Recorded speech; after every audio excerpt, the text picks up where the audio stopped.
আপনি কি ইয়াজিদকে সাহাবী বলেছেন? উনি এবার শক্ত হয়ে বলতেছেন, হ্যাঁ আমি ওনাকে সাহাবী বলছি। আমি তখন বললাম, উনি সাহাবী হবে কিভাবে? আমাদের রসুল করিম সাল্লাল্লাহু আলাইহি ওয়াসাল্লাম ইন্তেকাল শরীফ করেছেন 11 হিজরিতে, আর ইয়াজিদের জন্ম হয়েছে 26 হিজরিতে। নবীজি পর্দা নেওয়ার প্রায় 15 বৎসর পরে ইয়াজিদের জন্ম। সে জীবনে কোনোদিন নবীজিকে দেখেই নাই।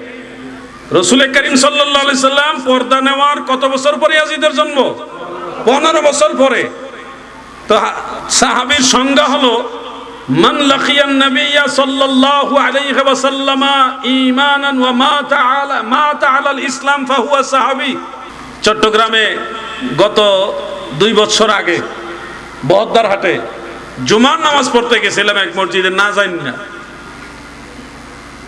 গিয়া দেখি ওয়াহাবি ইমাম মসজিদে, দুইকা দেখি ইমাম ওয়াহাবি। ওই রেখেছি বিপদে, কিটা করতাম? মসজিদ থেকে বের হওয়া যাবে না, মাসালা নাই, মসজিদে ঢুকে গেছেন, নামাজ পড়ে বাড়ি তুইব। আচ্ছা যাক, এখানে মাসালা আছে, আমি মাসালার একটু পরে বলবো, নাইলে আমার মনে করে দিয়ে। ইমাম সাহেব ওয়াজ করতেছে, আমি সাধারণ পাবলিকের সাথে গিয়ে চুপচাপ বসে গেছি। আমার তেমন একটা কেউ চিনছেও না, আমিও মাশাআল্লাহ খুব সুন্দর করে বসে গেছি, ওয়াজ শুনতেছি। খতিব সাহেব ওয়াজ করতেছে, হযরত ইয়াজিদ তিনি ছিলেন সাহাবী। হযরত ইয়াজিদ ছিল কি? সাহাবী। চিন্তা করছে, হযরত ইয়াজিদ সাহাবী। হ্যাঁ, বদ্দারহাটে, এই যে আপনি চিনবেন, বদ্দারহাটের ওই রাস্তার ওই পারে একটা মাজার সংশ্লিষ্ট মসজিদ আছে না, ওইটার অপোজিটে বিপরীত দিকে একটা মসজিদ আছে। কি কার বাড়ির মসজিদ জানে কয় এটারে? কি ইলিয়াস বাড়ির মসজিদ। ওই মসজিদে আমি কথাটা শুই না, প্রথম ভাবলাম যে হয়তো উনি কি বলছে অন্য কথা, আমি হয়তো ভুল শুনছি।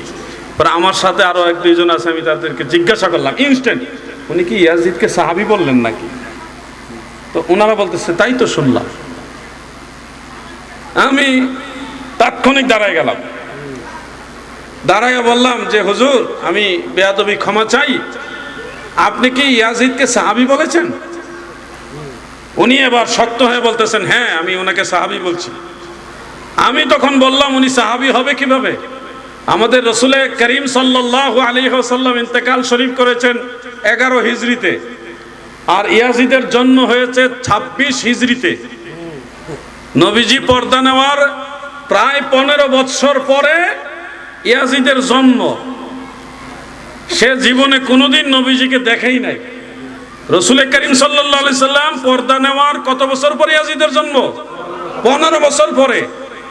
তো সাহাবীর সংজ্ঞা হলো, মান লাকিয়ান নবিয়্যা সাল্লাল্লাহু আলাইহি ওয়াসাল্লাম ঈমানান ওয়া মাতা আলাল ইসলাম ফাহুয়া সাহাবী।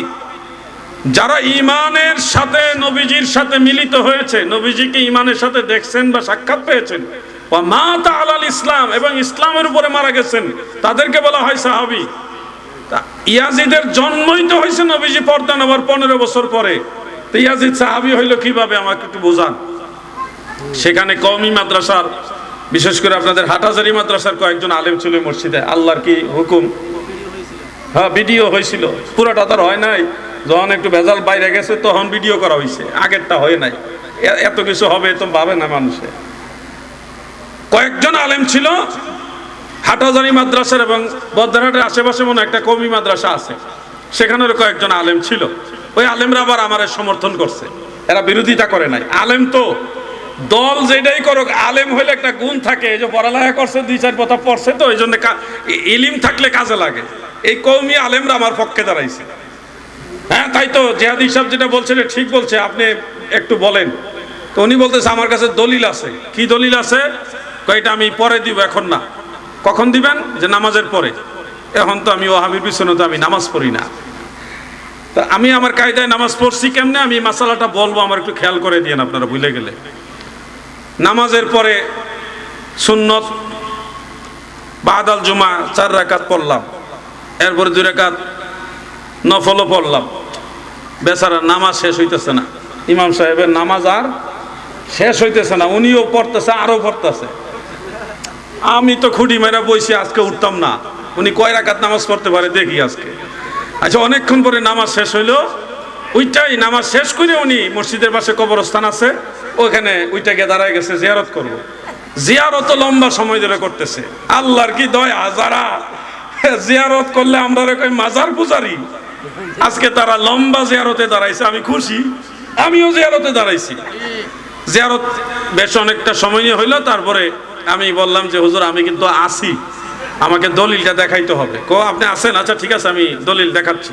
তখন আমরা বেশ অনেক মানুষ মসজিদে বসলাম। বসার পরে উনি একটা বিশাল বড় দলিল বের করছে। দলিলটা আপনারা শুনলে আশ্চর্য হয়ে যাবেন। মাসিক ম্যাগাজিন আছে না, ম্যাগাজিন চিনেননি আপনারা? মাসিক ম্যাগাজিন হইল ওনার দলিল। মাসিক ম্যাগাজিন, এই ম্যাগাজিন চিনছেননি আপনারা? ম্যাগাজিন দলিল। আচ্ছা আচ্ছা ঠিক আছে, ম্যাগাজিনে থাকলেও তাও তো একটা বইয়ে আছে। ঠিক আছে বলেন এটা মধ্যে কি আছে? তো উনি বাইর করলেন, ইমাম জাহাবি রহমতুল্লাহ আলাই বলছে আমরা ইয়াজিদকে গালিও দেই না, ইয়াজিদরে পছন্দ করি না। তো এই কথা উনি পয়রা শুনাইলো। শোনানোর পরে কওমি আলেমরা, হাটাজারি আলেম এবং ওই কওমি আলেমরা বলতেছে এখানে তো আর ইয়াজিদের সাহাবীর কথা নাই, জিহাদ হিসাবের প্রশ্ন তো ওইটা না। জিহাদ হিসাবের প্রশ্ন হলে ইয়াজিদ সাহাবী, এটা কই আছে আপনি দেখাইবেন বলছে। এখানে তো বলছে ইমাম জাহাবি বলছে যে আমরা ইয়াজিদরে পছন্দও করি না, ভালো বাসি না, গালিও দেই না। এইরকম ইমাম জাহাবির একটা মত। এখানে তো আর ইয়াজিদ সাহাবী এই কথা নাই। এখন তো উনি থতমত খেয়ে গেছে। তখন আমি উনাকে একটু সেভ করার কারণে, কারণ আমি জানি এই ধরনের একটা ভয়ঙ্কর ভুলের কারণে ওনার চাকরিটা থাকবে না, আমি বললাম, আমি নিজের থেকে বললাম হয়তো উনি হযরত আমিরে মুআবিয়া রাদিয়াল্লাহু আনহুর নাম বলতে গিয়ে ভুলক্রমে ইয়াজিদের নাম বলে ফেলছে, তাই না হুজুর? মানে আমি একটু সেভ করে ইয়ে করতেছি, উনিও সংশোধন হয়ে যাক, মসজিদের চাকরিটাও, হ্যাঁ, মসজিদে যেন বাইর না হয়, এটা আমার উদ্দেশ্য। বেচারা পেটে লাথি যেন না পড়ে।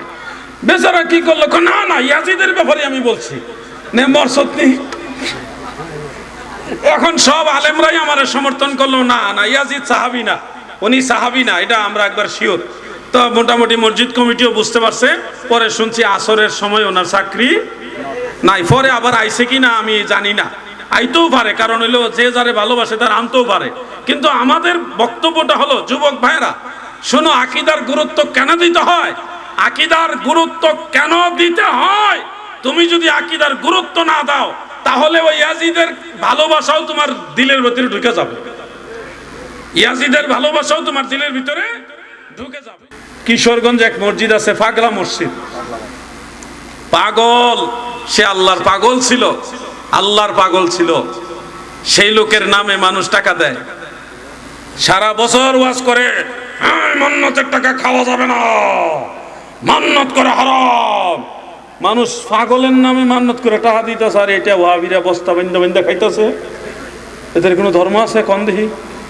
সারাদিন ওয়াজ করে মাজারে মান্নত করা যাবে না, কোন ব্যক্তির নামে মান্নত করা যাবে না। মানুষ তো পাগলের নামে মান্নত করে, ইডি খাস কেমনে বাক করে করে নিতেছে গা, টাকা হালাল হয়ে গেছে। এদেরকে বলা হয় অরিজিনাল ধর্ম ব্যবসায়ী। আমরা যখন ওলি আল্লাহর কথা বলি চেহারা মলিন হয়ে যায়। আল্লাহর ওলি এদের কাহিনী বললে ভালো লাগে না, কয় কিচ্ছা কাহিনী কয়। অথচ যখন সাইদি সাহেবের ওয়াজ হয়, আমরা বলছি না যে সাইদি সাহেবের কথা বলা যাবে না। একজন ব্যক্তির ভালো দিকও আছে, খারাপ দিকও থাকতে পারে। আপনি মানুষকে উৎসাহ দেওয়ার জন্য একজন আলেমের ভালো দিকগুলি বলুন, এটা নিঃসন্দেহে আমরা সমর্থন করি। একজন আলেমের ভালো দিকগুলো বলুন, যেন এটা থেকে আরো 10 জন মানুষ উৎসাহিত হয়, ধর্মের দিকে আগায় আসে।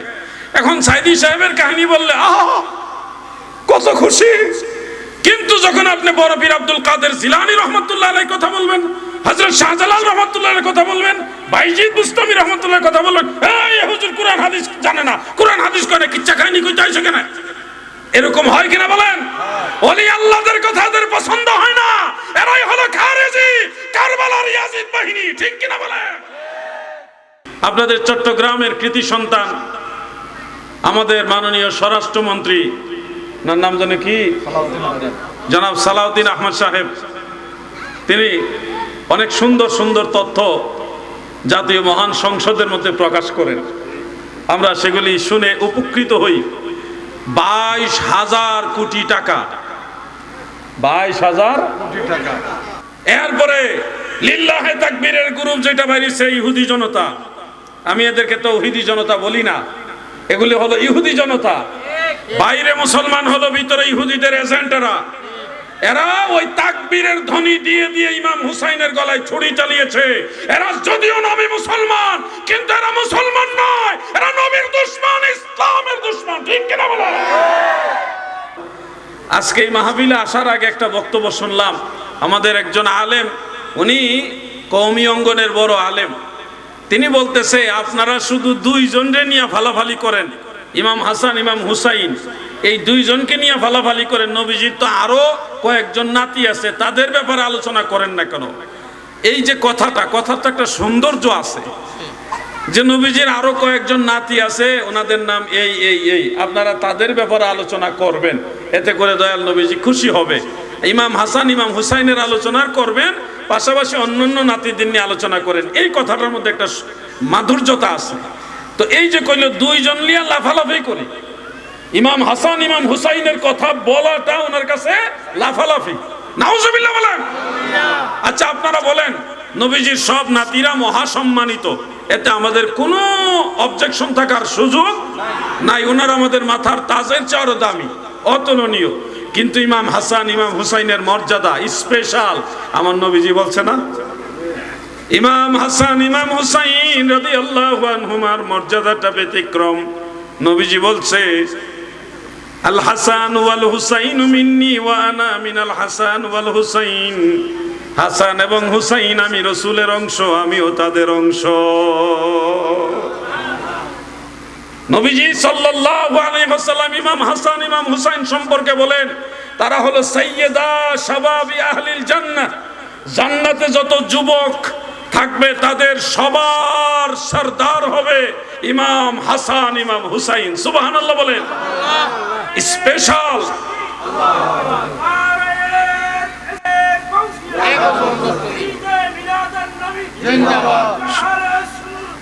শুহাদায়ে কারবালা। আমার দয়াল নবীজির স্পেশাল এই দুইজন নাতির মর্যাদা নবীজি নিজে বয়ান করেছেন, যার কারণে কিন্তু আমরা এটা আলাদা গুরুত্ব দেই। গুরুত্বটা আমরা নিজের থেকে দেই না, মদিনাওয়ালা দিয়ে গেছে এই জন্য আমরা দেই। এটার অর্থ এই না নবীজির অন্যান্য পরিবারবর্গ কাউকে আমরা ছোট করছি, বরং সবাইকে আমরা তাজ, মাথার তাজ হিসেবে সম্মান করি। কিন্তু ইমাম হাসান ইমাম হুসাইনের বিষয়টা ভিন্ন। দাদু আমার, এগুলি হলো খারেজি। যারা ইমাম হাসান ইমাম হুসাইনের প্রশংসা শুনলে ডাইনে বামে খালি বিভিন্ন কথা খুঁজে, এগুলি হলো খারেজি। খারেজি চিনতে অনেক বড় বড় কিতাব পড়া লাগে না, এই অল্পতেই বুঝবেন। আপনারা আমাকে একটা জিনিস সহযোগিতা করুন, ইমাম হাসান ইমাম হুসাইন রাদিয়াল্লাহু তাআলা আনহুমা এই দুইজন জান্নাতে থাকলে সর্দার হিসেবে থাকবেন। এখন যারা এই দুইজনের প্রশংসা পছন্দ করে না, তারা তাইলে জান্নাতে সর্দার হিসেবে কাদেরকে মানবে? আরেকজন শিয়া মৌলবী বলতেছে জান্নাতে ইমাম হাসান এবং ইমাম হুসাইন হলো সর্দার, কিন্তু হযরত আবু বকর সিদ্দিক, হযরত উমর ফারুক রাদিয়াল্লাহু আনহুমা ওনাদেরকে বৃদ্ধদের সর্দার বলা হয়েছে হাদিসে। এটা নাকি জাল হাদিস, উমাইয়াদের বানানো হাদিস। উনি যুক্তি দিলেন কি, জান্নাতে কোনো বৃদ্ধ লোক থাকবে না, সব জওয়ান হবে। যেহেতু জান্নাতে সব জওয়ান, তাহলে সবার সর্দার ইমাম হাসান ইমাম হুসাইন। যুক্তিটা শুনলে আপনারা প্রাথমিকভাবে ভাববেন যে এটা ঠিক, ওই হাদিসটা ভুল, অথচ ওইটাও সিয়াসিত্তার হাদিস, যে বৃদ্ধদের সর্দার হবে হযরত আবু বকর সিদ্দিক, হযরত উমর ফারুক, ওনারা হবে বৃদ্ধদের সর্দার, আর যুবকদের সর্দার হবে ইমাম হাসান ইমাম হুসাইন। এই দুই হাদিসের সমন্বয় কি? শিয়ারা তো ওইদিকে ঘুরে দেয়। এবার সঠিক ব্যাখ্যাটা আপনারা শুনুন, সঠিক জিনিসটা জানার দরকার আছে কিনা। কারণ হলো দয়াল নবীজি একবার বলছিলেন জান্নাতে কোনো বৃদ্ধ লোক জান্নাতে যাবে না, বা জান্নাতে কোনো বৃদ্ধ লোক থাকবে না। তখন যারা সাহাবীদের মধ্যে বৃদ্ধ বয়োজ্যেষ্ঠ, তারা চিন্তা করে গেলেন, বললেন ইয়া রাসূলুল্লাহ, তাহলে আমরা কি জান্নাতে যেতে পারবো না? আমরা তো বয়োজ্যেষ্ঠ, মুরব্বী হয়ে গেছি, বৃদ্ধ হয়ে গেছি। দয়াল নবীজি মুস্কি হাসি মুবারক দিয়ে বলছে, তোমরা যখন জান্নাতে থাকবে তখন বৃদ্ধ রূপে থাকবে না, নওজওয়ান হিসেবে থাকবে। সুবহানাল্লাহ। এটা দিয়েও শিয়া যারা তার একটা আবার ব্যাখ্যা দেয় যে দেখেন জান্নাতে কোনো বৃদ্ধ লোক থাকবে না, সব জওয়ান থাকবে, অতএব হযরত আবু বকর সিদ্দিক, হযরত উমর বৃদ্ধদের সর্দার, এই কথা সঠিক না। এটাও একটা যুক্তি তাদের। মনে রাখবেন কথাগুলো ভাই। জান্নাতে যুবকদের সর্দার হবে ইমাম হাসান, ইমাম হুসাইন, এটা সঠিক, সত্য। কিন্তু মনে রাখবেন কোন দৃষ্টিতে? যুবক বয়সে যারা দুনিয়া থেকে ইন্তেকাল হয়েছে তাদের সর্দার হবে ইমাম হাসান, ইমাম হুসাইন। আর বৃদ্ধ বয়সে দুনিয়া থেকে যারা ইন্তেকাল হয় তারা জান্নাতে যুবক বয়সের মতোই প্রবেশ করবে, কিন্তু তাদের সর্দার হবে হযরত আবু বকর সিদ্দিক, হযরত উমর ফারুক। এখানে ক্লাসিফিকেশনটা করা হবে। মুরব্বীরা জান্নাতে যাবে যুবক হয়ে, কিন্তু এই মুরব্বী বয়সে যারা মারা গেছে তাদের সর্দার হবে শাইখাইন হযরত আবু বকর সিদ্দিক, হযরতে ওমর ফারুক। আর যুবক বয়সে যারা ইন্তেকাল করেন, মারা যান, তাদের সর্দার হবে ইমাম হাসান, ইমাম হুসাইন। এই জন্য ইমাম হাসান এবং ইমাম হুসাইনের কথাটা যখন নবীজি বলেছেন, স্পেশাল যুবক শব্দটা সংযুক্ত করে দিয়েছেন, সাইয়্যিদা শাবাবি আহলিল জান্নাহ। শাবাব মানে যুবক, শাবাব মানে কি? যুবক। যুবক বয়সে যারা মারা যান সেই যুবকদের সর্দার হবে ইমাম হাসান, ইমাম হুসাইন। কথাটা কি বুঝতে পারছেন আপনারা? নবীজির এক হাদিস মানবেন আর এক হাদিস মানবেন না, এরকম যেন না হয়। আমরা প্রত্যেকটা হাদিসের উপরে ঈমান রাখতে হবে। আল্লাহ আমাদের বুঝার তৌফিক দেন, বলেন আমিন। দরুদ শরীফ পড়ুন। আল্লাহুম্মা সাল্লি মাওলানা মুহাম্মদ ওয়া আলা সাইয়্যিদিনা মাওলানা মুহাম্মদ। আপনাদের চট্টগ্রামের কৃতি সন্তান আমাদের মাননীয় স্বরাষ্ট্রমন্ত্রী, নাম জানে কি, জনাব সালাউদ্দিন আহমদ সাহেব, তিনি অনেক সুন্দর সুন্দর তথ্য জাতীয় মহান সংসদের মধ্যে প্রকাশ করেন। আমরা সেগুলি শুনে উপকৃত হই। 22,000 কোটি টাকা, 22,000 কোটি টাকা জান্নাত বিক্রি কইরা এক একজনকে 10,000 করে দিয়ে কইছে এটা দিলাম, ভোটটা জান্নাতে দিও, জান্নাতে যাওয়ার জন্য ভোট দিও, এ টাকা মাফ হয়ে যাবো, আরো পাইবা। 22,000 কোটি টাকা এইভাবে বিতরণ হয়েছে জান্নাত বিক্রি কইরা। আমাদের ভাইদের হাতে যদি 10,000 টাকা ধরায় দেয়, পরে যদি জান্নাতে ভোট দিও, পরে আরো 10,000 দেবো, তাহলে আমরা এই ভাইরা এই মাহফিলে পাইবেন এক ফুটলা বিরিয়ানির লেগে। কথা বুঝতে পারছেন না? ইমান তো কঠিন ব্যাপার রে ভাই। ইমান তো ভাই আমি আপনার জোর করিয়া তো বুঝাইতে পারবো না, আপনি নিজের থেকে বুঝতে হবে। খেলা বহুভাবে চলতেছে, মা বোনদের হাতে হাতে টাকা ছড়াই দিচ্ছে, দেখে দেখে নিজের দলের লোকদেরকে চাকরি দেওয়া হচ্ছে। ওই দল করলে চাকরি আছে, অন্য দল করলে আপনার চাকরি নাই। আমি শুনেছি আল্লাহু আ'লাম 9,000-এর মতো ব্যাংকার যারা ব্যাংকে চাকরি করতে, এরকম লোকদেরকে বিনা কারণে বিনা নোটিশে ব্যাংক থেকে বের করে দিছে। এর অধিকাংশ সন্তান হলো চট্টগ্রামের সন্তান, ফটিয়ার, আনোয়ারা, এই অঞ্চলের সন্তানরা যারা ব্যাংকে দীর্ঘদিন ধরে চাকরি করতেছে। শুধু তাদের দল করে না, এই কারণে বিনা কারণে ব্যাংক থেকে বের করে দিয়েছে। ইসলাম কায়েম করে, জুলুম দিয়ে ইসলাম কায়েম হয়, মানুষের পেটে লাথি দিয়ে ইসলাম কায়েম হয়। এরা ভিক্ষা দিতে গেলেও নিজের দলের বাইরে হইলে ওই ফকিররাও ভিক্ষা দেয় না,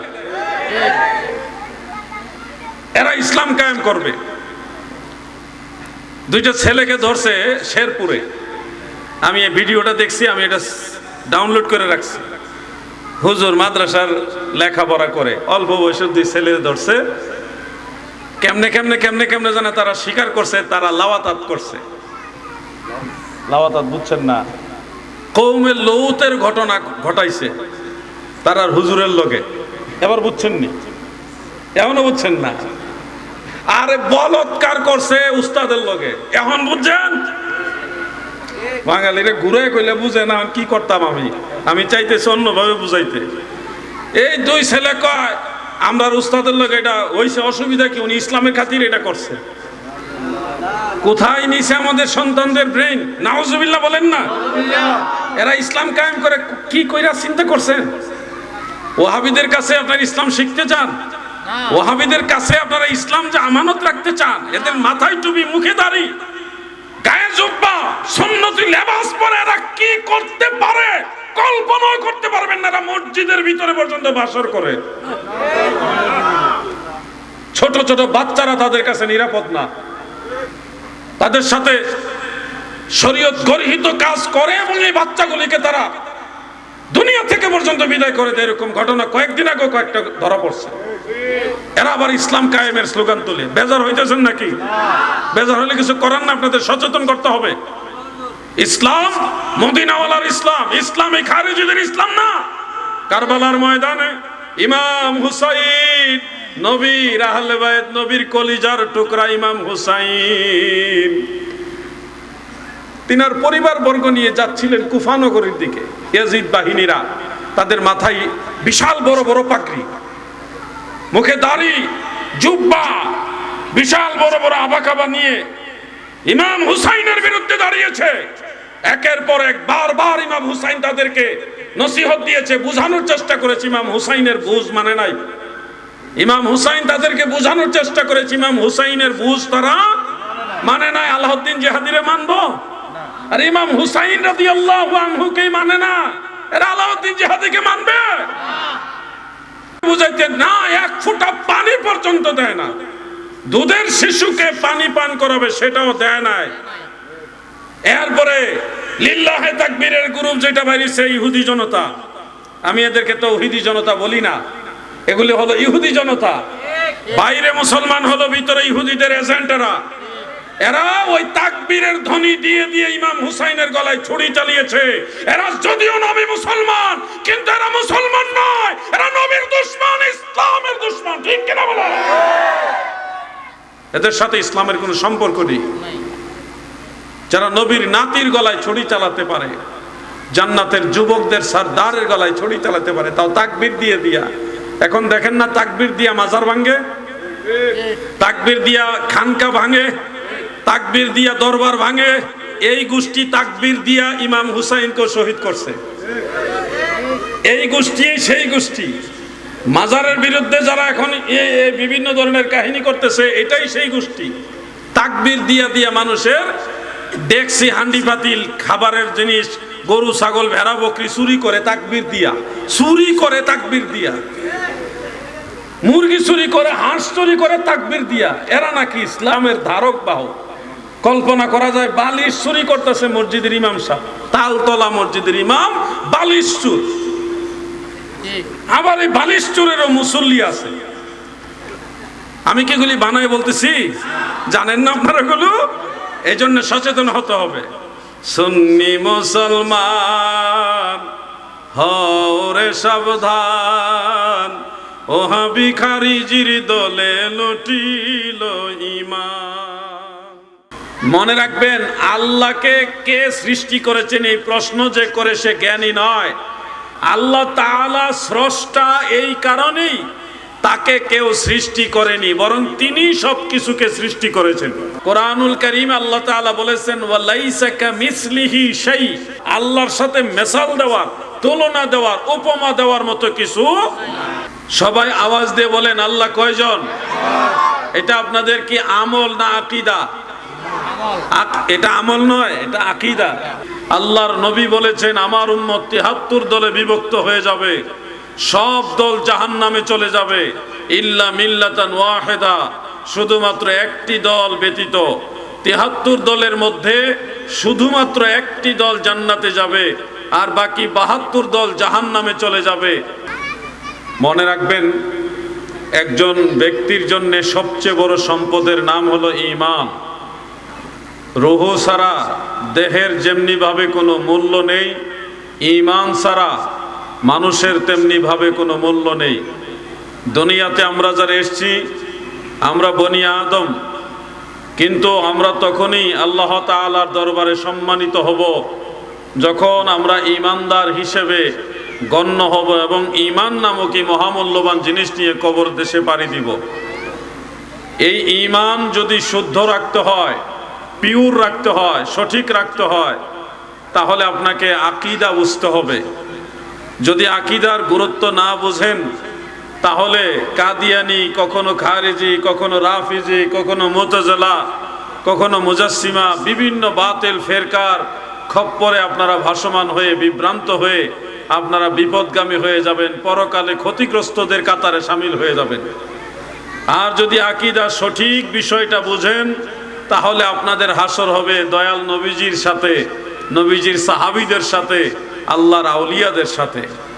আকীদার এই গুরুত্বটা আপনাকে এই কারণেই বুঝতে হবে যে আমাদের প্রিয় নবীজি রাসূল আকরাম সাল্লাল্লাহু আলাইহি ওয়া আলিহি ওয়াসাল্লাম বলেছেন, সাতাফতারিকু মিন উম্মতি 73 মিল্লাতান কুল্লুহুম ফিন্নার ইল্লা মিল্লাতান ওয়াহিদা। ক্বালু মান হিয়া ইয়া রাসূলুল্লাহ?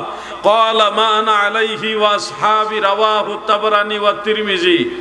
আল্লাহর নবী বলেছেন, আমার উম্মত ৭৩ দলে বিভক্ত হয়ে যাবে, সব দল জাহান্নামে চলে যাবে, ইল্লা মিল্লাতান ওয়াহিদা, শুধুমাত্র একটি দল ব্যতীত। ৭৩ দলের মধ্যে শুধুমাত্র একটি দল জান্নাতে যাবে আর বাকি ৭২ দল জাহান্নামে চলে যাবে। এটা আমার দয়াল নবীজির ঘোষণা। মনে রাখবেন, এই ৭২ দলে যারা থাকবে তাদের সাইনবোর্ডও হবে মুসলমান, তাদেরও মাথায় টুপি থাকবে, মুখে দাড়ি থাকবে, গায়ে পাঞ্জাবি জুব্বা থাকবে, রুমাল থাকবে, আরো অনেক সুন্নতি পোশাক থাকবে, কিন্তু আকীদা সঠিক থাকবে না। আবার যারা হক এক দলের অনুসারী, জান্নাতি দলের অনুসারী, তাদের মাথায়ও টুপি থাকবে, মুখে দাড়ি থাকবে, গায়ে জুব্বা থাকবে, নবীর সুন্নতের উপর আমল থাকবে, কিন্তু তাদের আকীদা সঠিক থাকবে। এই দুই দলের মধ্যে পার্থক্যই হবে আকীদা দিয়ে। আকীদা মানে বিশ্বাস। ইসলামের মৌলিক যে জিনিস ঈমান, সেই ঈমানকে পিওর রাখার জন্য, সঠিক রাখার জন্য, বিশুদ্ধ রাখার জন্য আপনার আকীদা, বিশ্বাস, এটা সঠিকভাবে রাখতে হবে। উদাহরণ হিসেবে আপনাদেরকে একটা প্রশ্ন করি এবং এটা নিয়ে আমি একটু কথা বলি। আপনারা বলুন, আল্লাহ কয়জন? সবাই আওয়াজ দিয়ে বলেন, আল্লাহ কয়জন? এটা আপনাদের কি আমল না আকীদা? এটা আমল নয়, এটা আকীদা। আমল হলো একটা কাজ, নামাজ একটা আমল, রোজা একটা আমল, দাড়ি রাখা একটা আমল, কিন্তু আল্লাহ একক, লা শারীকা লাহ, আল্লাহর কোনো অংশীদার নাই, এটা আপনার আমল না, এটা বিশ্বাস, এটা আকীদা। এটা কি? আকীদা। আল্লাহ একক, আল্লাহর কোনো শরীক নাই, অংশীদার নাই। কেউ যদি প্রশ্ন করে যে আল্লাহ তাআলা তিনি সৃষ্টিকর্তা হলে আল্লাহকে কে সৃষ্টি করেছেন, এরকম প্রশ্ন যদি করে, তখন এই প্রশ্নটা হবে আহম্মকি প্রশ্ন, নির্বুদ্ধিতার পরিচয়। মনে রাখবেন, আল্লাহকে কে সৃষ্টি করেছেন এই প্রশ্ন যে করে সে জ্ঞানী নয়। সৃষ্টিকর্তা, স্রষ্টা তিনি হন যাকে কেউ সৃষ্টি করেনি। যাকে সৃষ্টি করা হয়েছে তিনি স্রষ্টা থাকে না, সৃষ্টি হয়ে যায়। যাকে সৃষ্টি করা হয় সে সৃষ্টি, সে স্রষ্টা নয়। আল্লাহ তাআলা স্রষ্টা এই কারণেই তাকে কেউ সৃষ্টি করেনি, বরং তিনি সব কিছুকে সৃষ্টি করেছেন। আকীদা বুঝেন? নাস্তিকদের প্রশ্নের উত্তর সহজে দিয়ে দিতে পারবেন যে আল্লাহকে কে সৃষ্টি করেছে। তো এই কথার উত্তর হলো, আল্লাহকে যদি সৃষ্টি করা হতো তাহলে তিনি স্রষ্টা হইতেন না। যেহেতু তিনি স্রষ্টা, সেহেতু তিনি সৃষ্টি না, বরং সকল সৃষ্টির স্রষ্টা হলো আল্লাহ। এগুলি আকীদা আপনাকে মনে রাখতে হবে। আল্লাহ সম্পর্কে আরেকটা আকীদা আপনারা খেয়াল রাখবেন। অনেক আলেমরা ঝুসে বলে ফেলেন যে নবী হলো আল্লাহর ছায়া, নবী আল্লাহর ছায়া। মনে রাখবেন, দয়াল নবীজির শান ও আজমত আমার আল্লাহ অনেক উঁচা করেছেন, অনেক রফা করেছেন, বুলন্দ করেছেন, সেটা অবশ্যই অনস্বীকার্য, কিন্তু নবীজিকে আল্লাহর ছায়া বলা যাবে না। বললে এখানে ঈমানের ঘাটতি হবে, আকীদা নষ্ট হবে, আপনার ঈমান সমস্যা হয়ে যাবে। কেন আল্লাহর ছায়া কাউকে বলা যায় না? কেন? কোরআনুল কারীম আল্লাহ তাআলা বলেছেন, ওয়ালাইসা কামিসলিহি শাই, আল্লাহর মতো কিছুই নাই। আল্লাহর মতো, মতো মানে কি? মেসাল। মেসাল মানে উপমা, তুলনা। আল্লাহর সাথে মেসাল দেওয়ার, তুলনা দেওয়ার, উপমা দেওয়ার মতো কিছু। এখন আপনি যদি একটা লাইটের সামনে দাঁড়ান, তা আপনার অপোজিটে লাইট যেদিকে, এর বিপরীত দিকে আপনার শরীরের ছায়া পড়বে। দিনের বেলায় সকালে অথবা বিকালে যদি দাঁড়ান, তাহলে আপনার শরীরের ছায়াটা সূর্যের আলোতে পড়বে। তা আপনি চিকন হইলে চিকন সাইজের ছায়া পড়বে, মোটা হলে মোটা সাইজের ছায়া পড়বে, পেট বড় হইলে বড় পেটওয়ালা ছায়া পড়বে, পেট সমান হইলে সমান পেটওয়ালা ছায়া পড়বে, তাই না? যার বডি যেরকম তার ছায়াটাও সেরকম। তার মানে ছায়াটা তার কায়ার সাথে মেসাল দেয়, উপমা দেয়, সদৃশ বা সাদৃশ্যতা দেয়। এই জন্যে ওয়ালাইসা কামিসলিহি শাই, আল্লাহর মতো কিছুই নাই। এই আয়াতের আলোকে নবী পাক সাল্লাল্লাহু আলাইহি ওয়াসাল্লাম অথবা কোনো কিছুকে আল্লাহর ছায়া বলা যাবে না। আকীদা কি বুঝতে পারতেছেন আপনারা? অনেক বড় বড় আলেমরাও এই ভুলগুলি করে গেছে, সেগুলোর সংশোধনী দিয়েছেন হলো হযরতে মুজাদ্দিদ আল ফিসানি রহমাতুল্লাহ আলাই। তিনি এগুলি মাকতুবা শরীফে ধরে ধরে বলছে যে এটা বলা যাবে না, আকীদার সংশোধন করাই দিয়েছে। এই জন্য আমার দাদু ভাইয়েরা গো, এই মতো শব্দ থেকে আরেকটা কথা আমার স্মরণে আসলো। যুবক ভাইয়েরা, তোমাদের এটা জানা দরকার, মতো মানে মেসাল, উপমা। এই বিষয়টা বুঝে আপনারা আরেকটা আকীদা সংশোধন করে নেবেন। আমরা যারা সুন্নি, আমাদের আকীদা এই ব্যাপারে ঠিক আছে।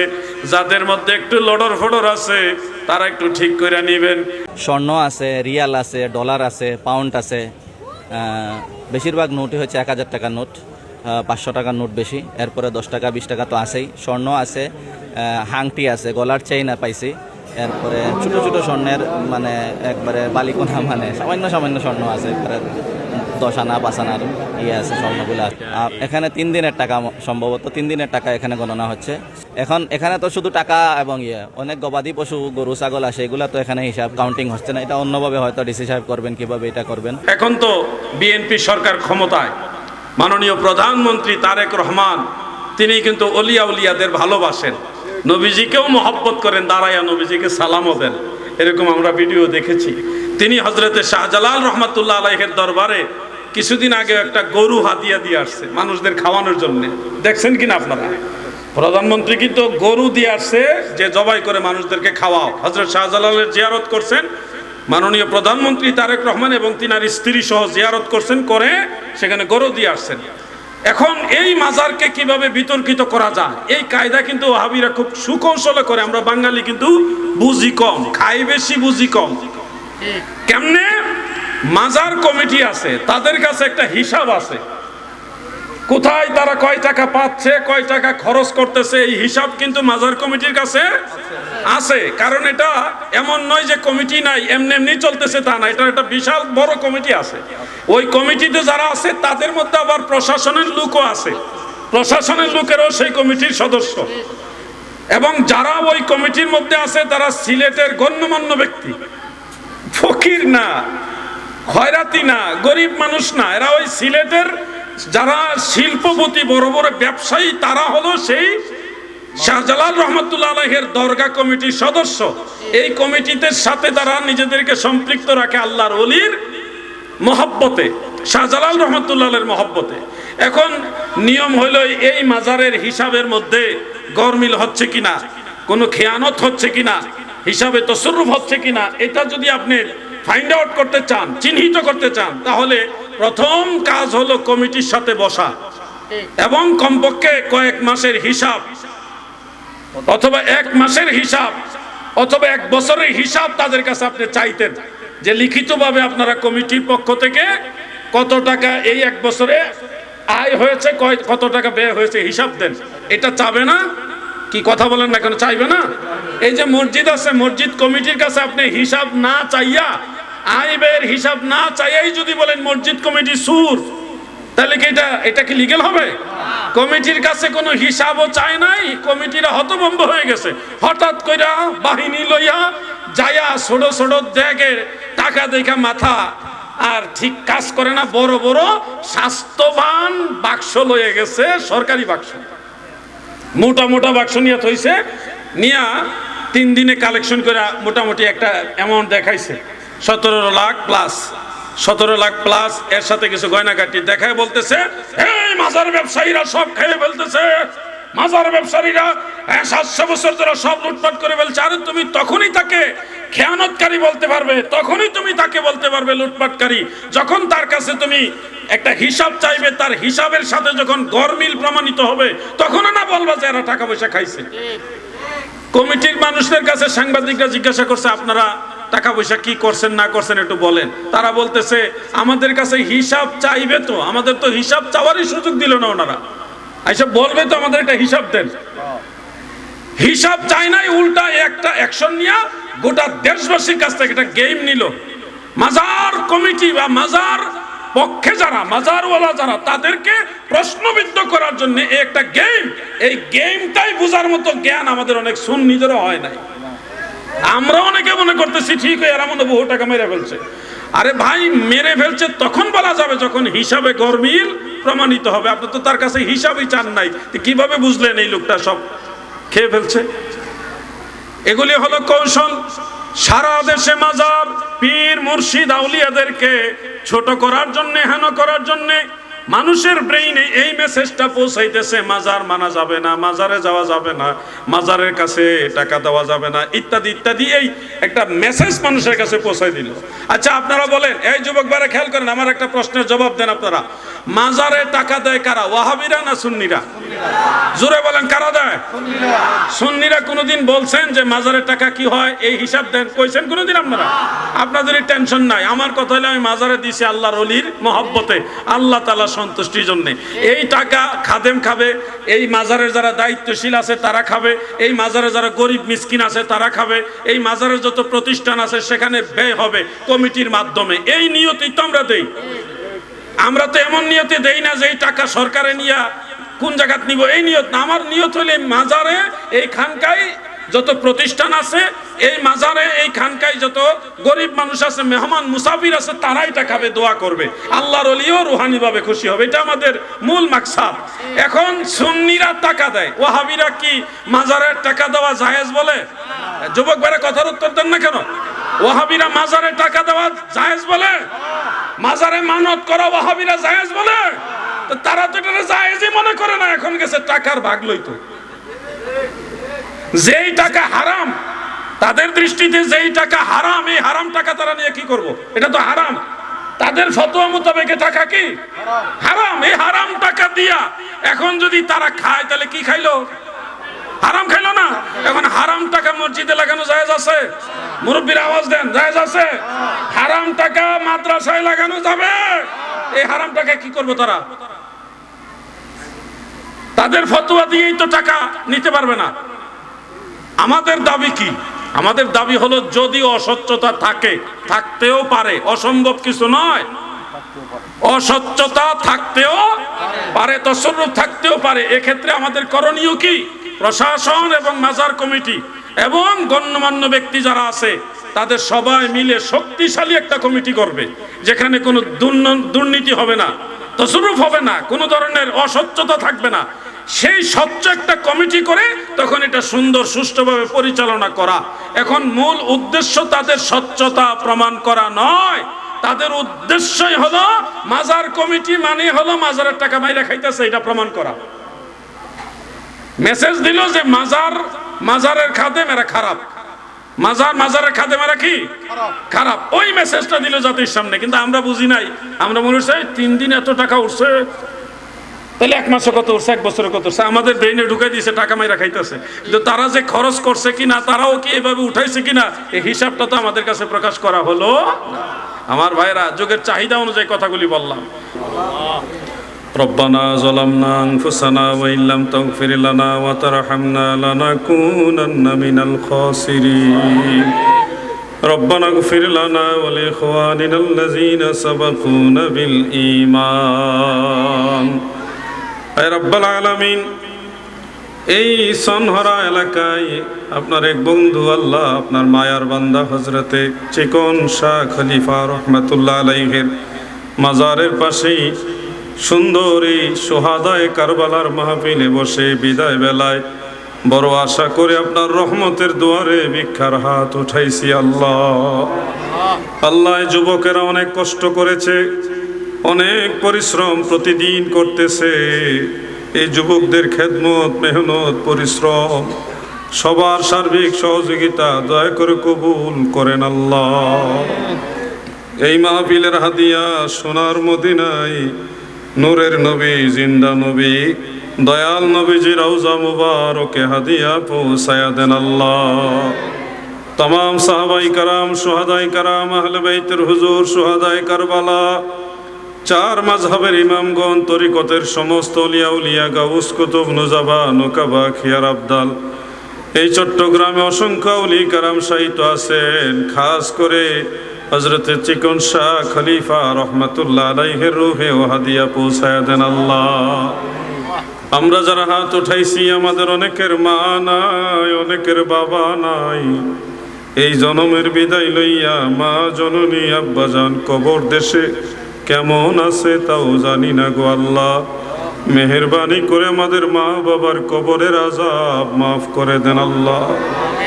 আল্লাহ, দুনিয়ার কোনো ভুল ত্রুটির কারণে কবর দেশে আমাদের মা বাবার কবরে আযাব দিও না আল্লাহ। দয়ার গুণে আমাদের মা বাপরে মাফ করে দেন আল্লাহ। দাদা দাদি, নানা নানি, ভাই বোন, আপনজন, আত্মীয় স্বজন, পাড়া প্রতিবেশী, পাশে অনেক বড় কবরস্থান, আসার পথে জিয়ারত করে আসলাম আল্লাহ। এই কবরস্থানে যত ময় মুরব্বী এলাকাবাসী যারা পরিমাণ ঈমান নিয়েও যারা কবরে শুয়ে গেছে, মালিক মেহেরবানি করে তাদের সবাইকে মাফ করে জান্নাতের মেহমান বানায়া দেন আল্লাহ। আল্লাহ, আমরা গুনাহগার, আমরা স্বীকার করতেছি আমরা গুনাহগার, আপনার দরবারে ক্ষমা চাইতেছি। দয়াল নবীজির খাতিরে আমাদের দরিয়া দরিয়া গুনাহ খাতা মাফ করে দেন আল্লাহ। আল্লাহ, আমাদের যুবকরা দুনিয়ার সমস্ত খেল তামাশা সবকিছু ছেড়ে দিয়ে মাহফিলে এসছে আল্লাহ, তাদের দুনিয়া এবং আখেরাত উজালা করে দেন। তাদের লেখাপড়ায় মেধা শক্তি বাড়ায় দেন আল্লাহ। তাদেরকে মা বাবার আদর্শবান সন্তান হিসেবে কবুল করেন। সুন্নিয়তের পথে, ইমাম হুসাইনের পথে তাদেরকে কবুল করেন আল্লাহ। যে সকল যুবকরা চাকরি নকরি করে তাদের ব্যবসা বাণিজ্যে, চাকরি নকরিতে তরাক্কি দান করেন। মুরব্বীদেরকে সুস্থ রেখে আমাদের মাঝে দীর্ঘ নেক হায়াত বাড়ায় দেন আল্লাহ। যে সকল যুবকরা দিনের পরে দিন এই মাহফিলে অক্লান্ত পরিশ্রম করতেছেন, শ্রম দিতেছেন, সার্বিকভাবে সহযোগিতা করতেছেন আল্লাহ, ওই যুবকদের সকল মেহনত খেদমত কবুল করেন আল্লাহ। আগামী দিন, এরপরের দিন নিয়মিত যারা আসতেছেন সকলের হাজিরা, সকল দিনের মাহফিল দয়া করে কবুল করেন। এই এলাকার প্রতিটি ঘরে ঘরে আপনার রহমত নাজিল করেন। আমাদের মা বোনেরা যারা দোয়ায় শরীক হয়েছেন সকল মা বোনের দিলের নেক আশাগুলি পূর্ণ করে দেন আল্লাহ। এলাকার প্রত্যেকটা আযাব গজব, এই এলাকার উপরে যত মুসিবত আছে এগুলি দয়া করে দূর করে দেন আল্লাহ। দিনে রাত্রে অক্লান্ত পরিশ্রম করে দেশের এক প্রান্ত থেকে আরেক প্রান্ত দৌড়াদৌড়ি করি আপনার রহমতের চাদরে আশ্রয় নিলাম। আপনার হাবিবের ওসিলায় আমাদের চলার পথে সমস্ত বালা মুসিবতগুলি দূর করে দেন। সুবহান রাব্বিকা রব্বিল ইজ্জাতি আম্মা ইয়াসিফুন ওয়া সালামুন আলাল মুরসালিন ওয়ালহামদুলিল্লাহি রাব্বিল আলামিন বিহাক্কি লা ইলাহা ইল্লাল্লাহু মুহাম্মাদুর রাসূলুল্লাহ। আসসালামু আলাইকুম ওয়া রাহমাতুল্লাহ। যুবক ভাইরা শোনো, ওয়াহাবি মেয়ে বিয়ে করবে না। যেই মা সন্তানকে নবীর মিলাদের জশ্নে জুলুসে পাঠায় ওই ধরনের মেয়েদেরকে বিয়ে করবা। যেই মেয়ে নবীর মিলাদ পছন্দ করে না, জশ্নে জুলুস পছন্দ করে না, সে যত সুন্দর হোক আর ধনী হোক তাকে বিয়ে করা যাবে না। সাহাবী রাসূল পাক সাল্লাল্লাহু আলাইহি সাল্লামের সাহাবীরা বলেছে যারা খারিজি তাদের সাথে বিবাহ শাদীর সম্পর্ক করা যাবে না। যুবক ভাইরা শোনো, ওয়াহাবি মেয়ে বিয়ে করবে না। ওয়াহাবি মেয়ে বিয়ে করলে সে তোমার দুনিয়াও ধ্বংস করবে, সে তোমার আখিরাতও ধ্বংস করে দিবে। তুমি বলবে আমি ওয়াহাবি বিয়ে করে সুন্নি বানাবো, বেশিরভাগ ক্ষেত্রে উল্টা হয়। ওয়াহাবি মেয়ে বিয়ে করে তুমি সুন্নি বানাবা, ওটা হওয়ার সম্ভাবনা কম। তোমাকেই ওয়াহাবি বানাই দিবে, নাহলে সেমি ওয়াহাবি বানাই দিবে তোমাকে। কথা বুঝতে পারছেন? এরকম অনেক প্রমাণ আছে, অনেক প্রমাণ আছে। ওয়াহাবি মেয়ে বিয়ে করবা না, একটু দূরে হইলো, একটু দূরে গিয়ে হলো সুন্নি মেয়ে বিয়ে করবা। কি যুবকরা বেজার হইতেছো? বুঝবা, টের পাইবা। জিহাদি হুজুরে কইতেছিল যখন ওয়াহাবি বিয়া করবা তখন বুঝবা, আহারে হুজুরের কথা মানলাম না কেন। সুন্নি মেয়ে আজকে তোমার সাথে একটু কড়া কথা কইলেও একটু পরে নরম হয়ে যাবে, তাদের ভিতরে আদব কায়দা বেশি থাকে। সুন্নি মেয়েদের আদব কায়দা বেশি থাকে। আর ওয়াহাবি যেটা, এটা ঘাউরা, এমন ঘাউরা তুমি এর সাথে ঝগড়া করেও পারবা না, তোমার মান সম্মান একবারে খেয়ে ফেলবে, সংসার ধ্বংস করে দিবে। এই জন্য ওয়াহাবির মেয়ে কোন যুবক, সুন্নি যুবক বিয়ে করবা না। ঠিক আছে নি? কথা কন না কেন? ঠিক আছে? সুন্নি মেয়ে বিয়ে করবা, বিয়ের সাথে করবা, আমরা দাওয়াত দিবা। তো ওয়াহাবি মেয়ে বিয়ে করে আবার দাওয়াত দিও না, খবরদার। ওয়াহাবি মেয়ে যদি বিয়ে করো তাহলে তোমার লস, তোমার ক্ষতি। আমি তোমাকে যা সতর্ক করছি, আজকে আমার কথার মূল্য না বুঝলে ঠিকই সময় হইলে বুঝবা, কিন্তু সময় হারায় বুঝলে তখন আর কাজ হবে না। তোমার কিন্তু সবকিছু শেষ করে দিব। একটা মেয়ে, তুমি যদি আধা সুন্নি আধা ওয়াহাবি হও, আর তোমার ওয়াইফ সে যদি কররা সুন্নি হয়, তাহলে ঠিক আছে, চলে। তোমার সন্তানরাও সুন্নি হবে, তোমার আওলাদরাও সুন্নি হবে। তুমি দুনিয়াতে না থাকলে তোমার সন্তানরা তোমার জন্য দোয়া করবে, কারণ ওই তোমার আওলাদদেরকে, সন্তানদেরকে প্রকৃত সুন্নিয়তটা শিক্ষা দিবে তোমার চেয়ে তোমার স্ত্রী বেশি শিক্ষা দিবে, তাই না? আর তুমি যদি সুন্নি হও আর বিয়ে যদি ওয়াহাবি করো, তোমার বংশানুক্রমে ওয়াহাবি বানাই দিবে। এটা করোনা ভাইরাসের চেয়ে আরো খারাপ। কি আপনারা বেজার হচ্ছেন? ওয়াহাবি মেয়ে বিয়ে করলে তোমার বংশ ধ্বংস করে দিবে, তোমার সন্তানদেরকে ওয়াহাবি বানাবে। তোমার সন্তানরা ওয়াহাবি হইলে তোমার নাতি নাতনি তারাও ওয়াহাবি হবে, তোমার বংশটাই দেশ ধ্বংস করে দিবে। কি রাগ করতেছেন আপনারা? আকীদার গুরুত্ব দিতে হবে। আমার সাথে একটা ছেলে থাকতো, ময়মনসিংহ বাড়ি, নাম কব না, অল্প কয়েকদিন ছিল, অল্প কয়েকদিন। সে আমার সাথে একদিন বলল, হুজুর বিয়ে শাদী করতে বাপ মাই বলতেছে। আমি বললাম, তোর বিয়ে শাদী করবি, বয়স হয়েছে না তো, এরকম কি বয়স? আমরা এলাকায় আমার সমবয়সী সব বিয়ে শাদী করে বাচ্চা কাচ্চা হয়ে গেছে, আমি শুধু বাকি আছে। আমারে সবাই দামরা কয়। কি কয়? দামরা কয়। হুজুর আপনি অনুমতি দিলে বিয়ে করতাম। আমি তখন কইলাম, সুন্নি মেয়ে বিয়ে করবি? কয়েকটা মেয়ে আছে, এটা পুরাপুরি সুন্নি না। তা আমি গেলাম, যাচাই বাছাই করে বিয়ে করবি। পরে বিয়ে করছে যেটা, এটা তো ওয়াহাবি। এটা কি? এখন ফোন দিয়া দিয়ে আমার কাছে কান্দে, ও হুজুর ভুল করে লাইছি, এই সমস্যা ওই সমস্যা, মিলাদ পড়া দেখতারে না, মুনাজাত দেখতারে না, মাজার জিয়ারত দেখতারে না, এটা লয়ে বড় সমস্যা আছে, কয়দিন পরে পরে জায়গা। মানে কি একটা জাহান্নামের মধ্যে আছে সে, তার নিজের ঘরে সে জাহান্নামে আছে। এই জন্য আমি যুবকদেরকে উপদেশ হিসেবে বলছি, ওয়াহাবি মেয়ে বিয়ে করা যাবে। কথা কি বুঝতেছো আমার? ওয়াহাবি মেয়ে বিয়ে করা যাবে। যাচাই বাছাই করবা, যাচাই বাছাই করবা, সুন্নি মেয়ে বিয়ে করবা, দেখবা তোমার যত্ন করব, সেবা যত্ন করব, তোমার খোঁজ খবর ভালো নিব, তোমার অসুস্থতার সময় সেবা করব, তোমার সন্তানদেরকে বড় আদর করে নবীর দুরুদ সালাম শিখাইব। ওই শিশুকালে দেখবা কোলে নিয়ে তোমার সন্তানকে নবীর গান গায়া গায়া বড় করবে, ঘুম পাড়াবে। এরকম মেয়ে বিয়ে করবা যে তোমার সন্তানকে নবীর দুরুদ শিখাবে, নবীর সালাম শিখাবে। মিলাদুন নবীর চাঁদ দিয়ে যেই মা তার সন্তানকে সুন্দর কাপড় চোপড় পরিয়ে সবুজ পতাকা দিয়ে বলবে, যাও বাবা, এটা আমার নবীর মিলাদের মাস, তুমি গিয়ে জশ্নে জুলুসে অংশগ্রহণ করো। যেই মা সন্তানকে নবীর মিলাদের জশ্নে জুলুসে পাঠায়, ওই ধরনের মেয়েদেরকে বিয়ে করবা। যেই মেয়ে নবীর মিলাদ পছন্দ করে না, জশ্নে জুলুস পছন্দ করে না, সে যত সুন্দর হোক আর ধনী হোক, তাকে বিয়ে করা যাবে না, ধ্বংস করে দিবে। ভাই আপনাকে রাগ করতেছেন? এগুলো আকীদা রিলেটেড কথা। আমি আকীদার ব্যাপারে কট্টর হই। আমারে পছন্দ হইলেও হইতে পারে, নাও হইতে পারে, কিন্তু আকীদার ব্যাপারে আমি খুব কট্টর। আমি আমার আগে যে দরবারে আসছিলাম, বড় দায়িত্বে আসছিলাম, দরবার ছেড়ে দিছি শুধু আকীদার কারণে। তো এই জন্য আপনাদেরকে আমি সচেতন করব, এই আকীদার বিষয়গুলো আপনারা গুরুত্ব দিবেন। যদি কোনো মসজিদে ঢুকে দেখেন এই মসজিদের ইমাম সাহেব সুন্নি নয়, আহলুস সুন্নাহ ওয়াল জামাতের আকীদা পোষণকারী নয়, আপনি যেভাবে আপনি বুঝতে পেরেছেন যে এই ইমামের আকীদা গলত, আকীদার মধ্যে সমস্যা আছে, এখন আপনি কি তার পিছনে জুমা পড়বেন কিনা? জুমার নামাজের মাসআলাটা বলছি। এই ক্ষেত্রে মাসআলা হলো জুমার নামাজ একা একই পড়া যায় না। জুমার নামাজ পড়ার জন্য 6টি শর্ত আছে। কয়টি শর্ত? 6টি শর্ত। এর মধ্যে একটা শর্ত হলো জামাতে পড়তে হবে।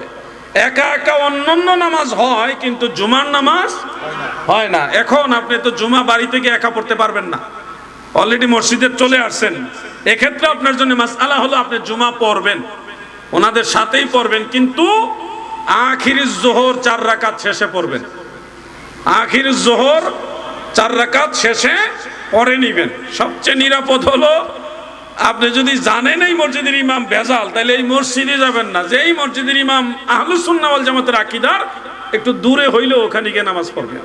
আর যদি ভুলক্রমে অজান্তে যদি কোনো মসজিদে ঢুকে যান, সেক্ষেত্রে নামাজ পড়বেন, কিন্তু 4 রাকাত নামাজ পড়বেন আখিরি জোহর। এটা কখন পড়বেন? বাদাল জুমা যখন শেষ, এরপরে আপনি 4 রাকাত পড়বেন, নফল পড়বেন না, 4 রাকাত আখিরি জোহর পড়বেন।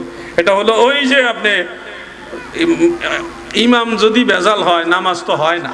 ইমাম ভেজাল হইলে কি নামাজ হয় না? তাহলে আপনার নামাজটাই তো বাদ হওয়ার চেয়ে আপনার জোহরের নামাজটা আদায় হওয়া তো ভালো।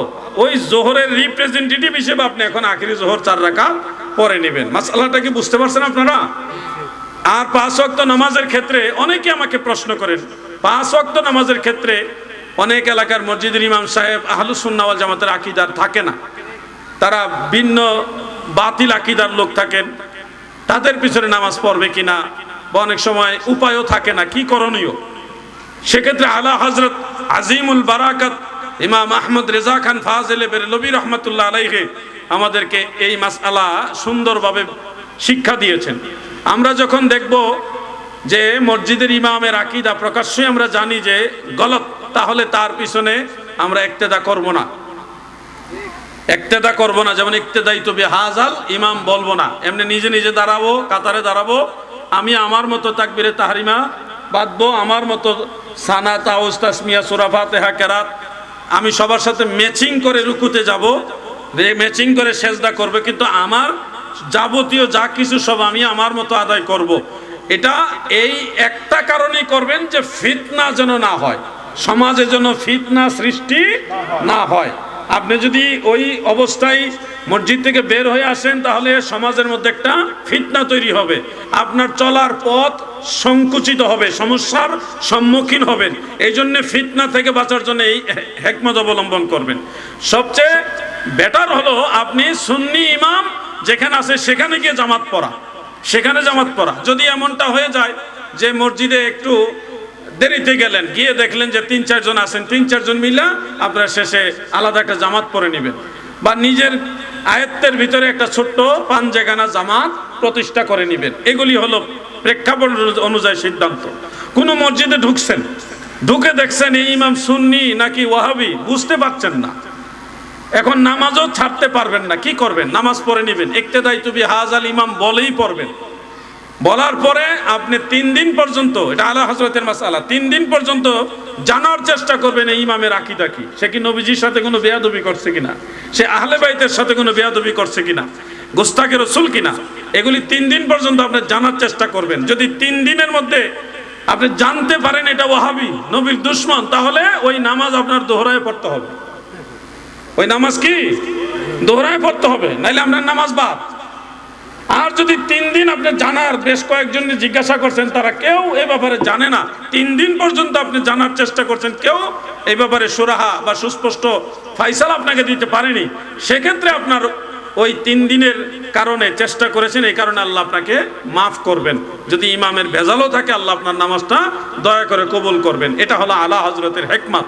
এই জন্য আপনাদেরকে এই মাসালাগুলি জেনে সন্তানদেরকে শিখাই দিবেন। নবীর দুশমনের পিছনে সাহাবীরাও নামাজ পড়েনি, বাতিল আকীদার লোকের পিছনে তাবেঈ যারা, তারাও নামাজ পড়েনি। বড় বড় মজলিসে অনেক লোক একসাথে বসা, একজন সাহাবী যখন ওই মজলিসে গেলেন, উনি চাইছিলেন এখানে বসবেন, পরক্ষণে নজর করলেন যে এখানে খারিজি আকীদার একজন আছে, তখন উনি ওই মজলিসেই বসেন না, ওখান থেকে চলে গেছেন।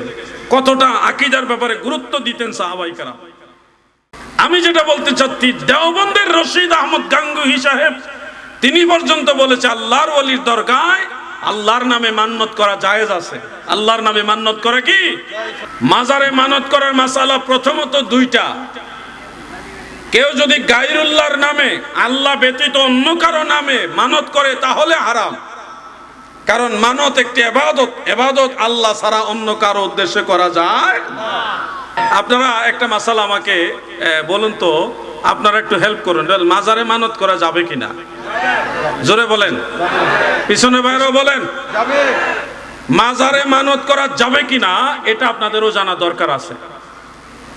আমাদের দেশের অনেক বড় বড় বক্তারাও ঝুঁসে বলে ফেলেন মাজারে মানত করা যাবে না, হারাম।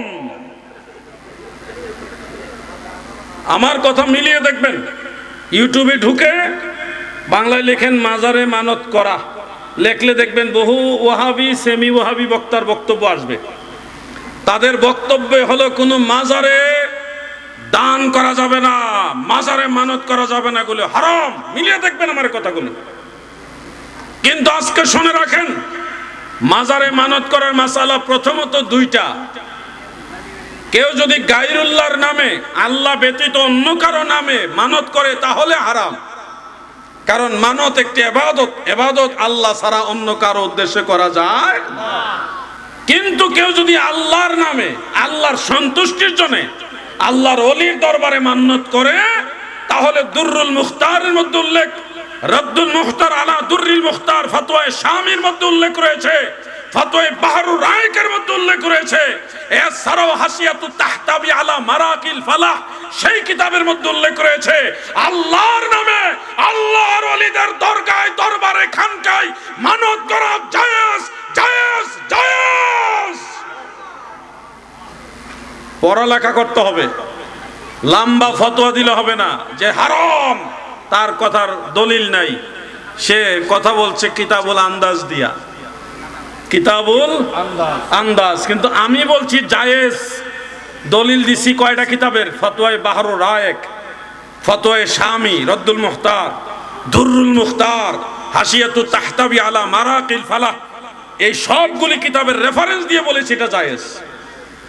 আমার ব্যক্তিগত কথা আপনাদের চাপায় দেইনি, কিতাবে যা আছে সেটা আপনাদেরকে বললাম। এমনকি আপনারা আশ্চর্য হবেন, দেওবন্দি আলেমদের মধ্যে বড় একজন আলেম, তার নাম রশিদ আহমদ গাঙ্গুহি। তিনার লেখা একটা কিতাব, এটার নাম হলো ফতোয়ায়ে রশিদিয়া, ফতোয়ায়ে রশিদিয়া। সেই কিতাবের পুরান একটা ছাপা আমার কাছে আছে, উর্দু একটা পুরান ছাপা আছে, ফার্সি একটা ছাপা, উর্দু দুইটা ছাপা আছে পুরাতন, আর বাংলা একটা অনুবাদ করা আছে, তিনটা আছে আমার কাছে। আফসোসের বিষয় এবং আশ্চর্যের বিষয় হলো পুরাতন ছাপার মধ্যে যেটা মেইন কিতাব, সেখানে লেখা আছে যে আল্লাহর ওয়াস্তে আল্লাহর ওলির দরগায় দরবারে যদি কেউ মান্নত করে সেটা জায়েজ। কিন্তু বাংলা যেখানে অনুবাদ করছে ওখানে কথাটা নাই। ওমা কি ধরনের আজব খেয়ানত! এদের হুজুরের কিতাবে এরা নিজেরা কাট করে ফেলে। কথাটা বুঝতে পারছেন নি? উর্দু প্রাচীন একটা কিতাব, ইন্ডিয়ার ছাপা, সেটা দেওবন্দের ছাপা, ওটা আমার কাছে আছে। এবং উর্দু আরেকটা ছাপা আছে, বাংলা অনুবাদটা আছে। উর্দু কিতাবে যে মাসালাটা আছে বাংলা কিতাবে এটা নাই, বাদ দিয়ে লাইছে। এরা যে কিতাব চুরি করে তার নগদ প্রমাণ। আমি যেটা বলতে চাচ্ছি, দেওবন্দের রশিদ আহমদ গাঙ্গুহি সাহেব তিনি পর্যন্ত বলেছে আল্লাহর ওলির দরগায় আল্লাহর নামে মান্নত করা জায়েজ আছে।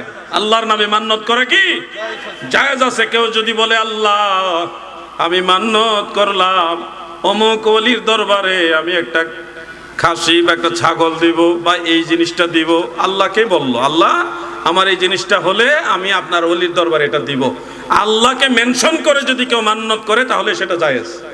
সেটা কি জায়েজ। এই জায়েজের পারমিশন দিয়েছে স্বয়ং রাহমাতুল লিল আলামিন, আমাদের দয়াল নবীজি পারমিশন দিয়েছেন। ফতোয়ার কিতাবে যখন জায়েজ বলে তখন বুঝে নেবেন এর পিছনে কোরআন এবং হাদিসের কোনো গুরুত্বপূর্ণ দলিল আছে। না থাকলে ইমামরা কখনো জায়েজ বলে না। যেমন সুনান আবি দাউদের মধ্যে উল্লেখ, একজন মহিলা সাহাবী ইয়া নবীজির দরবারে এসে বললেন, ইয়া রাসূলুল্লাহ, নবী গো আমি মান্নত করেছিলাম আপনার সামনে এসে দফ বাজাবো, ঢোল না দফ, নবীজি বললেন আউফি বিনাজরিকি, তুমি তোমার মান্নত পূর্ণ করো। এরপরে তিনি আবার বললেন ইয়া রাসূলুল্লাহ, নবী গো, আমার আরেকটা মান্নত ছিল, সেটা হলো আমি অমুক জায়গায় একটা হালাল পশু জবাই করে মানুষকে খাওয়াবো। এখানে একটা জায়গাকে মেনশন করলেন উনি, ওই জায়গায় পশু জবাই করবে। তখন নবীজি জিজ্ঞাসা করলেন এটা কি কোনো দেব দেবীর নামে? মহিলা বললেন না ইয়া রাসূলুল্লাহ, কোনো দেব দেবী লাত মানত উজ্জা হুবল এই ধরনের কোনো মূর্তির নামে না। রাসূল আকরাম সাল্লাল্লাহু আলাইহি সাল্লাম আবার জিজ্ঞাসা করলেন এটা কি কোনো মূর্তির উদ্দেশ্যে? মহিলা উত্তর দিল না ইয়া রাসূলুল্লাহ, কোনো মূর্তির উদ্দেশ্যে না, দেব দেবীর নামেও না, আল্লাহর নামে, কিন্তু ওই জায়গায় আমি এটা জবাই করব, আল্লাহর ওয়াস্তে মানুষকে খাওয়াবো। তখন নবীজি যখন বলল, ওই মহিলা বলল যে আল্লাহর নামে ওই জায়গায়, তখন নবীজি বললেন আউফি বিনাজরিকি, তুমি তোমার মানত পূর্ণ করো। অতএব এই হাদিস থেকে প্রমাণ হয়ে যায় আল্লাহর নামে কেউ যদি কোনো পুণ্যময় স্থানে মানত করে, সেই মানত পূর্ণ করা জায়েজ। কে পারমিশন দিয়েছেন? রাহমাতুল লিল আলামিন পারমিশন দিয়েছেন। সুবহানাল্লাহ বলেন। তাহলে মানত করা জায়েজ আছে না নাই? সবাই বলেন জায়েজ আছে না নাই? আমরা মানতের পক্ষে কথা বললে তারা কয় আমরা মাজার ব্যবসার পক্ষে কথা বলছি। আচ্ছা, মাজারে টাকা দিলে আপনারা সমর্থন করেন কেন? আপনারা মাজার ব্যবসার পক্ষে কথা বলেন কেন? আমি তখন বললাম ভাই আপনি তো একজন আলেম, মসজিদ মাদ্রাসার নামে আপনারা কালেকশন করেন না? তখন বলল হ্যাঁ করি। তাহলে আমি কি আপনাকে আপনার যুক্তি অনুযায়ী বলবো যে আপনারা মসজিদ মাদ্রাসার নামে কালেকশন করে ধর্ম ব্যবসা করতেছেন? কোন এটা কিভাবে বলে আমরা মসজিদ মাদ্রাসার নামে তুলি, এটা ধর্ম ব্যবসা অনেক হবে কেন? আমি বললাম আপনারা সত্য করে বলেন, মানুষ মসজিদে টাকা দিলে শুক্রবারে দোক আর বাক্সাতে যেদিনই দোক, এটা থেকে আপনারা বেতন নেন না? হ্যাঁ নেই। অনেক সময় বিভিন্ন সুযোগ সুবিধা নেন না? নেই। তাহলে এটা ব্যবসা হয় না? মসজিদের টাকা আপনি খাইতে পারবেন, এটা জায়েজ। মাজারের টাকা খাদেমরা খাইলে না জায়েজ কেমনে? আপনি মসজিদে সময় দিতেছেন, এই জন্য আপনি বেতন নিতে পারবেন। খাদেমও তো মাজারে পড়ে থাকে, তার ফ্যামিলি বাদ দিয়া মাজারের জিয়ারতকারীদের সেবা করে, সে নিতে পারবে না কেন? ওইটা ব্যবসা আর আপনারটা হালাল। এটা কেমন কথা ভাই? আমার বুঝান তো। কথা কি বুঝতেছেন আপনারা? সবারই তো সংসার আছে। খাদেম হয়েছে বিদায় যে সেই লোক কোনো কিছুই নিতে পারবে না, একবারে সব বরবাদ। আমি কিন্তু কোনো মাজারের খাদেম হিসেবেই কথাগুলি বলছি না, আমি একজন মুসলিম দায়ী হিসেবে আপনাদেরকে বলছি। একজন খাদেম, সেও একজন মানুষের সেবক, সে সময় দিতেছে, মানুষের সেবা করতেছে। সে যদি মাজারের হাদিয়া তোহফা নেয়, এটাকে মাজার ব্যবসা বা নিন্দনীয় শব্দ প্রয়োগ করে আঘাত করা যাবে না। যেমনি ভাবে একজন ইমাম সাহেবকে আঘাত করা যায়। আপনারা জানেন মাদ্রাসার নামে কত লক্ষ লক্ষ লক্ষ কোটি কোটি অনেক অসংখ্য টাকা তসরুফ হয়, কিন্তু কেউ খবরও জানে না। আমি এই মাহফিলে আসার আগে চট্টগ্রাম শহরে বসে একটা ভাইয়ের সাথে আলাপ করছি, ওনার বাড়ি কুমিল্লা। আমি নাম বলবো না, ওনার নামটা হাইড রাখি। একজন শিল্পপতি, ব্যবসায়ী মানুষ। আমাকে ফোন দিয়ে বলেন জিহাদি সাহেব, আপনার কাছ থেকে একটা মাসআলা জানতে চাই। কি মাসআলা? যে আমাকে এক মাদ্রাসা, ওই মাদ্রাসাতে আমি সবসময় দান সদকা করি, ওই মাদ্রাসা হুজুরা আমার ধরছে, আমি যেন একটা গরু দিই, দিলে এই গরু দিয়া তারা রান্না বান্না করে তারা এলাকার মানুষও তারা সহ বা মাদ্রাসার ছাত্ররা সহ খাবে। এখন আমার কাছে তো অ্যাভেলেবেল ওইভাবে টাকা নাই, তবে আমার জাকাত ফান্ডে টাকা আছে। কি ফান্ডে? জাকাত ফান্ডে। জাকাত ফান্ডে মানে জাকাতের টাকা দেওয়ার মতো আছে। এখন আমি সেই গরু কি জাকাতের টাকা দিয়ে ওনাদের কিনে দিতে পারবো কিনা? আমি তখন ওনাকে বললাম ভাই আমি কিন্তু ভণ্ড হুজুর না, আমি যা কমো ক্লিয়ার কাট, আপনার পক্ষে যাইতেও পারে বিপক্ষে যাইতে পারে, কোন আয়ের লেগেই তো আপনার ফোন দিছি, আপনি সঠিকটা কইবেন, এই জন্যই আমি বলছি। তা আমি বলছি হুজুর যারা খাবে ওনারা কি জাকাত খাওয়ার উপযুক্ত? না, ওনারা জাকাত খাওয়ার উপযুক্ত না, ওনারা চাকরি করে মোটামুটি ভালো বেতন পা। আচ্ছা, যে এলাকাবাসীরে খাওয়াবেন সেই এলাকাবাসী কি জাকাত নেওয়ার উপযুক্ত? সবাই না, ম্যাক্সিমামই জাকাত নেওয়ার উপযুক্ত না, অল্প কিছু গরিব মানুষ আছে। তাহলে যেহেতু টোটাল টাকাটা আপনি জাকাতের দিবেন, তাহলে ওইখানে দিতে পারবেন না। আপনার যদ্দূর তৌফিক আছে ওদ্দূর দেন, তারা গরু গোস্ত কিনা খাক, নাহলে একটা ছাগল কিনা দেন খাক। জাকাতের টাকা যথোপযুক্ত জায়গায় দিতে হবে, নাহলে আপনার জাকাত আদায় হবে না। হেরাও তো হুজুর, হেরা দি কয় দিতা, তারাও হুজুর, কিন্তু তারা বলছে কি জাকাতের টাকা দিতে। দিলে তারা গরু কিনা খাইবো। হালাল হারামের কোনো ভেদ বিচার নাই, হালাল হারামের কোনো ভেদ বিচার নাই। আমি তখন বলছি ভাই আমার কথা ক্লিয়ার, ওনারা যদি জাকাত খাওয়ার উপযুক্ত হয় তাহলে জাকাতের টাকা ওনাদের দেন, আপনার জাকাত আদায় হবে। অন্যথায় আপনি দিতে পারবেন, জাকাতও আদায় হবে না, ওই মৌলবীরাও এই কারণে জাহান্নামের আগুনে জ্বলবে। জিহাদি সাহেব আপনারই একটা মানুষ পাইলাম যে আপনি কাউরে ছাড় দেন না, সঠিক কথাটা কয়ে দেন। আমি কিছু এটার নামই আলাউদ্দিন জিহাদি, জিহাদি এমনি হইছি না। কথাটা বলছেন হালাল হারাম বুঝে চলতে হবে কিনা বলেন? আমাকে যদি কেউ জাকাতের টাকা দেয়, আমি জাকাতের টাকা নিয়ে খাওয়া আমার জন্য উচিত হবে? আমার দিল মরে যাবে, কলব মরে যাবে, তাকওয়া কমে যাবে, ইমানের নূর কমে যাবে, জজবা কমে যাবে, হক কথা বলতে পারবো না, কণ্ঠের আওয়াজ আল্লাহ কমায় দিবে, কারণ আমার ভিতরে ভেজাল ঢুকে গেছে। না যাই না আপনি যদি হারাম জিনিস খাওয়াই দেন, আমি জানি না, আমি হালাল মনে করে আপনার ঘরে ভাত খাই আসছি, এখন না যাই না এটা আল্লাহ বুঝে, যাই না শুনে হারাম খাইলে এটা কিন্তু বাবাজি আপনার ইমানের বড় খতরা হবে। আল্লাহ আমাদের সবাইকে বোঝার তৌফিক দেন, আমিন বলেন, সবাই বলেন আমিন। এই সোহাদায়ে কারবালার মাহফিল থেকে পরিষ্কার ভাষায় আমি বললাম, আল্লাহর ওলিদের বিরুদ্ধে, আল্লাহর ওলিদের দরগা খানকার বিরুদ্ধে বহু ষড়যন্ত্র হয়, বহু ধরনের কূট চক্রান্ত হয়, এগুলি রুখে দেওয়ার মতো নবীর সৈনিক এই বাংলার জমিনে আছে না নাই? যুবকরা আওয়াজ দিয়ে বলো আছে না নাই? এই দেশে ইসলামের আল্লাহর ওলিরা। দয়াল নবীজি সাহাবীদেরকে উদ্দেশ্য করে বলতেন, অনেকবার বলেছেন আইয়ুকুম মিসলি, তোমরা কে আছো আমার মতো, মানে আমার মতো তোমরা কেউ নাই। কোন সময় নবীজি বলতেন লাস্তু কাহাদিকুম, আমি তোমাদের কারো মতো নই। শোনো যুবক, আমার নবীজি বলেছে আমি তোমাদের মতো মানুষ, এটা নবীজির মুখে মানায়। ইউনূস নবী বলেছে ইন্নী কুনতু মিনাজ জালিমিন, আমি জালিমদের অন্তর্ভুক্ত হয়ে গেছি, এটা ইউনূস নবীর মুখে মানায়। আদম নবী বলেছে রব্বানা যালামনা, আল্লাহ আমি জুলুম করছি, এটা আদম নবীর মুখে মানায়। আমার মুখে এটা মানাবে না, তোমার মুখে এটা মানাবে না। আমরা নিজেদের বেলায় কথা বললে মানাবে, নবীদেরকে এই কথা দিয়ে প্রমাণ করা আমাদের বেলায় এটা মানাবে না। কুরআনুল কারীমের মধ্যে আমার আল্লাহ তাআলা বলেছেন কুল ইন্নামা আনা বাশারুম মিসলুকুম ইউহা ইলাইয়া আন্নামা ইলাহুকুম ইলাহুম ওয়াহিদ। সূরা কাহফের 110 নম্বর আয়াতের মধ্যে এটা উল্লেখ আছে, এবং সূরা হামিম সাজদার 6 নম্বর আয়াতের মধ্যে একই কথা উল্লেখ। আমার আল্লাহ বলেন নবী গো, আপনি বলুন আমি তোমাদের মতো মানুষ, আমার কাছে ওহী আসে, আর তোমাদের প্রভু একক আল্লাহ। এই আয়াতের আলোকে আমরা সুন্নি মুসলমানেরা বুঝি একরকম, আর যাদেরকে ওয়াহাবি বলা হয় তারা বুঝে আরেক রকম।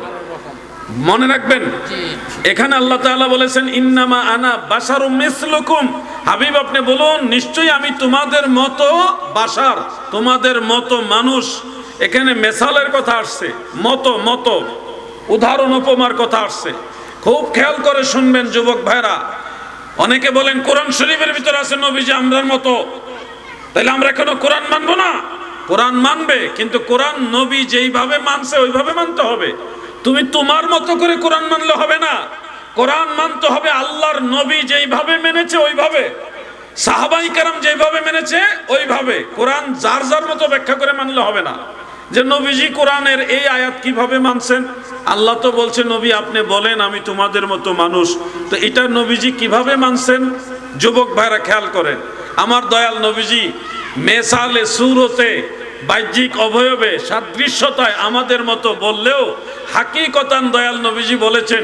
সহিহ মুসলিমের মধ্যে উল্লেখ, সুনানু আবি দাউদের মধ্যে উল্লেখ, জামিউ তিরমিজির মধ্যে উল্লেখ, সুনানু নাসাইর মধ্যে উল্লেখ, মিশকাতুল মাসাবিহ সেই কিতাবের মধ্যে খতিবে তিবরিজি রহমাতুল্লাহ আলাইহি তিনি উল্লেখ করেছেন। দয়াল নবীজি সাহাবীদেরকে উদ্দেশ্য করে বলতেন, অনেকবার বলেছেন আইয়ুকুম মিসলি, তোমরা কে আছো আমার মতো, মানে আমার মতো তোমরা কেউ নাই। কোন সময় নবীজি বলতেন লাস্তু কাহাদিকুম, আমি তোমাদের কারো মতো নই। কখনো বলতেন লাস্তু কাহাদি মিনকুম, আমি তোমাদের মধ্য হতে কারো মতো নই। তাহলে কোরআনের আয়াতের সঠিক মর্মার্থ নবীজি তুলে ধরছেন এইভাবে যে বাহ্যিক সুরতে, সিফতে, অবয়বে, সাদৃশ্যতায়, মেসালের দিকে আমি তোমাদের মতো হলেও হাকিকতে তোমরা কেউ আমি রসুলের মতো না। কোরআন এবং হাদিস, হাদিস এবং কোরআন দুইটা একসাথে সমন্বয় করতে হবে। আমার দাদু ভাইয়েরা, কিছুদিন আগে একজন বিপদগামী ভাই সোশ্যাল মিডিয়াতে একটা স্ট্যাটাস দিয়েছে। তিনি বলেছেন নবীজি আমাদের মতোই মানুষ, এমনকি তিনি বোঝাইতে গিয়ে বলতেছে আবু জাহেল যেরকম মানুষ আমার নবী ওরকম মানুষ। নাউজুবিল্লাহ বলেন। আবু জাহেলের সাথে আমার নবীজিকে নিয়ে তুলনা দিছে। আমার মনে হয় এই লোকটা এই জমানার আবু জাহেল, এই লোকটা এই জমানার আবু জাহেল। সে আর কোনো লোক পাইল না। দৃষ্টিভঙ্গি দেখেন, তার দৃষ্টি হলো আবু জাহেলের দিকে। আর আমার নবীজির ব্যাপারটা তো তুলনাই দেওয়া যাবে না। কোন নবী, কোন রসুল, হযরত আদম থেকে হযরত ঈসা পর্যন্ত কোন নবীও আমাদের নবীর মতো রাসূল। তোমারই কারণে বিশাল ভুবনে মহান আল্লাহ তাআলার পরিচয় রাসূল, আল্লাহ তাআলার পরিচয়। যুবক ভাইয়ের আমার, আনা বাশারুম মিসলুকুমের ব্যাখ্যা করেছেন আমার নবীজির আদরের সাহাবী সম্পর্কে আমার নবীজির আপন চাচাতো ভাই হযরত আব্দুল্লাহ ইবনে আব্বাস রাদিয়াল্লাহু তাআলা আনহুমা, নবীজির আপন চাচাতো ভাই, চাচাতো ভাই এবং নবীজির সাহাবী। কেমন সাহাবী? অন্যান্য সাহাবীদের চেয়ে ওনার আলাদা একটা মর্যাদা আছে, ওটাকে বলা হয় রইসুল মুফাসসিরিন। তিনি সাহাবীদের মধ্যে যারা মুফাসসির, তাফসীর করতেন, তাদের মধ্যে উনি সবার সেরা। মারহাবা বলেন। হযরত আব্দুল্লাহ ইবনে আব্বাস রাদিয়াল্লাহু তাআলা আনহুমা তিনি বলেছেন আনা বাশারুম মিসলুকুমের ব্যাখ্যায়, যেটা তাফসীরে কবীরের মধ্যে ইমাম ফখরুদ্দিন রাজি রহমাতুল্লাহ আলাইহি উল্লেখ করেছেন, তাফসীরে খাজেনের মধ্যে মুফাসসির আল্লাম রহমাতুল্লাহ আলাইহি উল্লেখ করেছেন, তাফসীরে বগবীর মধ্যে ইমাম মহিউদ্দিন বগবী রহমাতুল্লাহ আলাইহি উল্লেখ করেছেন। হযরত ইবনে আব্বাস বলেন আনা বাশারুম মিসলুকুম, আমি তোমাদের মতোই মানুষ। এটার মূল উদ্দেশ্য হলো লিতাওয়াদু, নবীজি বিনয় প্রকাশ করার জন্য আল্লাহ তাআলা এটা বলেছেন। মূলত আমাদের মতোই বোঝানোর জন্য না, বিনয় প্রকাশ করা। যেমন হযরত আদম নবী দোয়া করেছেন রব্বানা যালামনা আনফুসানা ওয়া ইল্লাম তাগফির লানা। এখানে দোয়ার ভিতরে খেয়াল করেন, তিনি বলছেন রব্বানা, ওগো আমাদের রব, যালামনা, আমরা জুলুম করেছি। আমরা কি করেছি? জুলুম করেছি। আপনি যদি আমাদের রহম না করেন, ক্ষমা না করেন, আমরা ক্ষতিগ্রস্তদের অন্তর্ভুক্ত হয়ে যাব। লানাকুনান্না মিনাল খাসিরিন। খাসিরিন মানে ক্ষতিগ্রস্ত। হযরত ইউনূস নবী দোয়া করতেছে লা ইলাহা ইল্লা আনতা সুবহানাকা ইন্নী কুনতু মিনাজ জালিমিন। ও আল্লাহ, আপনি ছাড়া কোনো ইলাহ নাই, উপাস্য নাই, আপনারই সুমহান মর্যাদা। ইন্নী কুনতু মিনাজ জালিমিন, আমি জালিমদের অন্তর্ভুক্ত হয়ে গেছি। এখন দেখেন কোরআনের বাহ্যিক অনুবাদ দিয়ে যদি আপনি ফয়সালা দেন, তাহলে হযরত ইউনূস আলাইহিস সালাম, হযরত আদম আলাইহিস সালাম, ওনাদেরকে কি জালিম বলতে পারবেন? কোন সুযোগ আছে? আল্লাহর কোন নবীকে যদি জালিম বলেন তাহলে আপনার ঈমানই থাকবে না, আপনার আকীদা নষ্ট হয়ে যাবে। অথচ কোরআনের আয়াতে স্পষ্ট আছে রব্বানা যালামনা, আল্লাহ আমরা জুলুম করছি, ইন্নী কুনতু মিনাজ জালিমিন, আমি জালিমদের অন্তর্ভুক্ত হয়ে গেছি। একেবারে স্পষ্ট শব্দ, তারপরেও এখানে জালিম বলা যাবে না। এটা ইব্রাহিম, এটা হযরত আদম নবীর মুখে মানায়, হযরত ইউনূস নবীর মুখে বললে এটা মানায়, কিন্তু আমি আপনি যদি ওনাকে বলি এটা মানাবে না। দাদুরে মনে রাখো, তুমি যদি বাড়িতে যায়া বলো মা, ও মা দরজা খুলেন, খাবার দেন, মা বড় খুশি হয়ে সন্তানের খাবারের ব্যবস্থা করবে। আর যদি আপনি গিয়ে বলেন ও আব্বার স্ত্রী ভাত দেন, দরজা খুলেন ভাত দেন, আপনি যদি একই কথা ঘুরাই বলেন, মাকে মা না বলে আব্বার স্ত্রী বলেন, মা কিন্তু খুশি হবে না। মা কি খুশি হবে নাকি? খুশি হবে না। মা বেজার হবে, বলবে আমার ছেলেটা বেয়াদব হয়ে গেছে। কিন্তু কথা তো ভুল না, কথা ঠিক। আব্বার স্ত্রী, মা আব্বার স্ত্রী, কথা ঠিক। ঠিক কথা আপনার মুখে মানাইতেছে না, আপনার মুখে এটা শোভা পাচ্ছে না, ঠিক কথা, কিন্তু তাও সন্তানের মুখে এই কথা মানায় না। আপনি যদি বাড়িতে মামাকে মামা ভাত খেতে আসেন এভাবে বলেন, মামা খুশি হবে। কিন্তু মামাকে যদি মামা না বলে একটু ঘুরিয়ে বলেন যে আব্বার শ্যালক, আব্বার শ্যালক মানে আব্বার শালা, ভাত খাইতে আসেন, তো মামা কি খুশি হবে? মামা খুশি হবে না। যত সুন্দর করে বলেন, এটা কিন্তু শুনলে মামা কষ্ট পাবে, বলবে আমার ভাগিনা বেয়াদব। কথা ঠিক, ঠিক কথা বললেও মামা বেজার হইতেছে, কারণ এটা ঠিক হইলো ভাগিনার মুখে এইভাবে বলাটা মানায় না। শোনো যুবক, আমার নবীজি বলেছে আমি তোমাদের মতো মানুষ, এটা নবীজির মুখে মানায়। ইউনুস নবী বলেছে ইন্নী কুনতু মিনাজ জালিমিন, আমি জালিমদের অন্তর্ভুক্ত হয়ে গেছি, এটা ইউনুস নবীর মুখে মানায়। আদম নবী বলেছে রব্বানা যালামনা, আল্লাহ আমি জুলুম করছি, এটা আদম নবীর মুখে মানায়। আমার মুখে এটা মানাবে না, তোমার মুখে এটা মানাবে না। আমরা নিজেদের বেলায় কথা বললে মানাবে, নবীদেরকে এই কথা দিয়ে প্রমাণ করা আমাদের বেলায় এটা মানাবে না। তুমি যদি তোমার মাকে মা বলে ডাকো, মা খুশি হয়। তুমি যদি মাকে আব্বার স্ত্রী বলো, মা বেজার হয়। তুমি যদি তোমার মামাকে মামা বলো, মামা খুশি হয়। যদি মামাকে মামা না বলে আব্বার শ্যালক বলো, মামা বেজার হয়। ঠিক তেমনি ভাবে আমার নবীকে যদি আল্লাহর নবী ইয়া রাসূলুল্লাহ বলে ডাকো, নবী খুশি হয়। তোমার আমার মতো মানুষ এই নজরে দেখলে নবী কষ্ট পায়, ঠিক কিনা বলেন? এই জন্যই নবীজি বলছেন লাস্তু কাহাদিকুম আইয়ুকুম মিসলি, আমি তোমাদের কারো মতো নই, তোমরা কে আছো আমার মতো? সাহাবাই কারাম, আমার দয়াল নবীজির আদরের সাহাবাই কারাম কি বলতেন? সহিহ বুখারীর প্রথম খণ্ডের 7 নম্বর পৃষ্ঠায়, কত নম্বর পৃষ্ঠা? 7 সেখানে উল্লেখ রয়েছে সাহাবাই কারাম বলতেছেন ক্বালু লাসনা কাহাইয়াতিকা ইয়া রাসূলুল্লাহ, নবী গো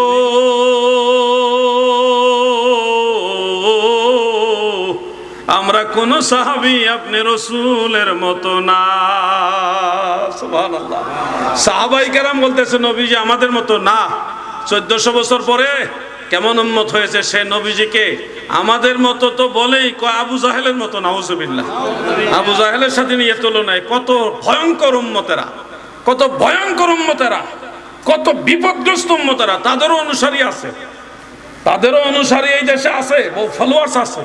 যুবকরা তোমরা শোনো ভাই, যারা নবীজিকে আবু জাহেলের মতো মানুষ বলে তাদেরও ফলোয়ার্স এই দেশে আছে। খোঁজ নিয়ে দেখবেন আমার চেয়ে ফলোয়ার্স তাদের বেশি, কারণ শয়তানের ষড়যন্ত্র তাদের সাথে বেশি কাজ করে। আমরা যতই হক কথা বলি, হকের মেসেজটা মাথা পর্যন্ত পৌঁছে না, কিন্তু ওই ভেজাল কথাগুলি শয়তান পৌঁছায় দেয় কানের ভিতরে, যে দেখ এইটা বড় শায়েক, এটা কি শায়েক, বড় শায়েক, এটার ধর, এটার ফলো কর।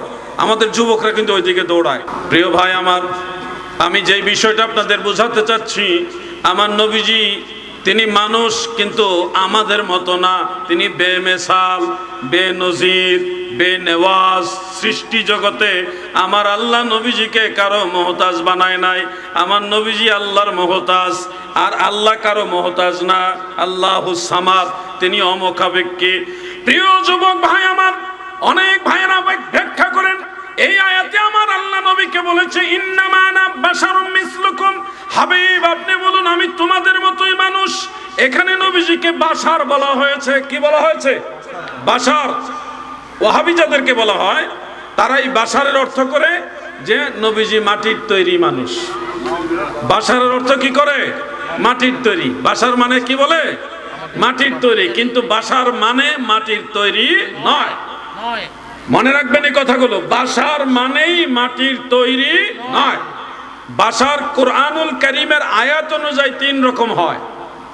মাটির তৈরি হয়, পানির তৈরি হয়, এমন কি নুতফার তৈরিও, এই হাড় হাড্ডি দিয়ে তৈরি, ওটাকেও বাশার বলা হয়। টোটালি কোরআন এবং হাদিস টোটালি 5 ভাগে বাশার আছে। কয় ভাগে? 5 ভাগে। 1 নম্বরে খেয়াল রাখেন, হযরত আদম আলাইহিস সালাম তিনি বাশার, বরং তিনি আবুল বাশার, সব বাশারের বাবা, সব বাশারের বাবা। তিনাকে আল্লাহ তাআলা মাটি থেকে সৃষ্টি করেছেন। খালাকাহু মিন তুরাবিন, আল্লাহ তাআলা হযরত আদমকে মাটি থেকে সৃষ্টি করেছেন। তাহলে এক বাশার পাইলাম মাটির তৈরি। এক বাশার কিসের তৈরি? ঘুমাই রয়েছেন নাকি আপনারা? মাটির তৈরি পাইলাম এক বাশার। এবার আরেক বাশার দেখেন, ওটা মাটির তৈরি না, ওই বাসার হলো পানির তৈরি। কিসের তৈরি?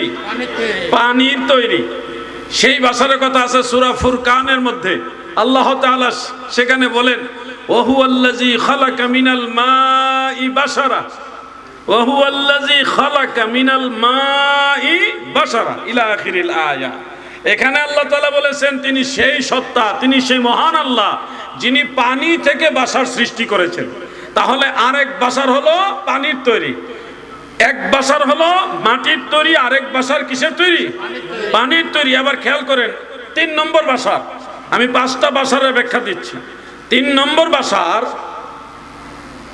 হযরতে মারিয়াম আলাইহাস সালাম, তিনি ছিলেন কুমারী, তিনার বিবাহ শাদী হয়নি।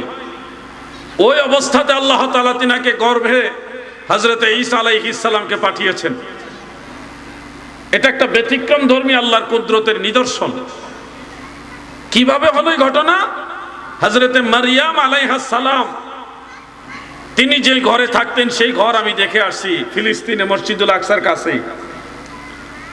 ওই ঘরে হযরতে জিবরিল আমিন আলাইহিস সালাম আসলেন, এসে হযরতে মারিয়ামকে সালাম কালাম দিয়ে বললেন আল্লাহ তাআলা বলেছে যে তোমার গর্ভে সন্তান জন্ম নেবে।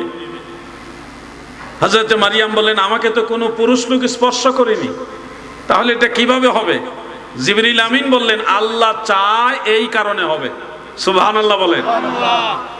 ওই সময় জিবরিল আমিন হযরতে মারিয়াম আলাইহাস সালামের সামনে এসেছিলেন মানব রূপে, বাশারান সাবিয়্যা। বাশারান সাবিয়্যা মানে পরিপূর্ণ মানব রূপে এসেছিলেন উনি।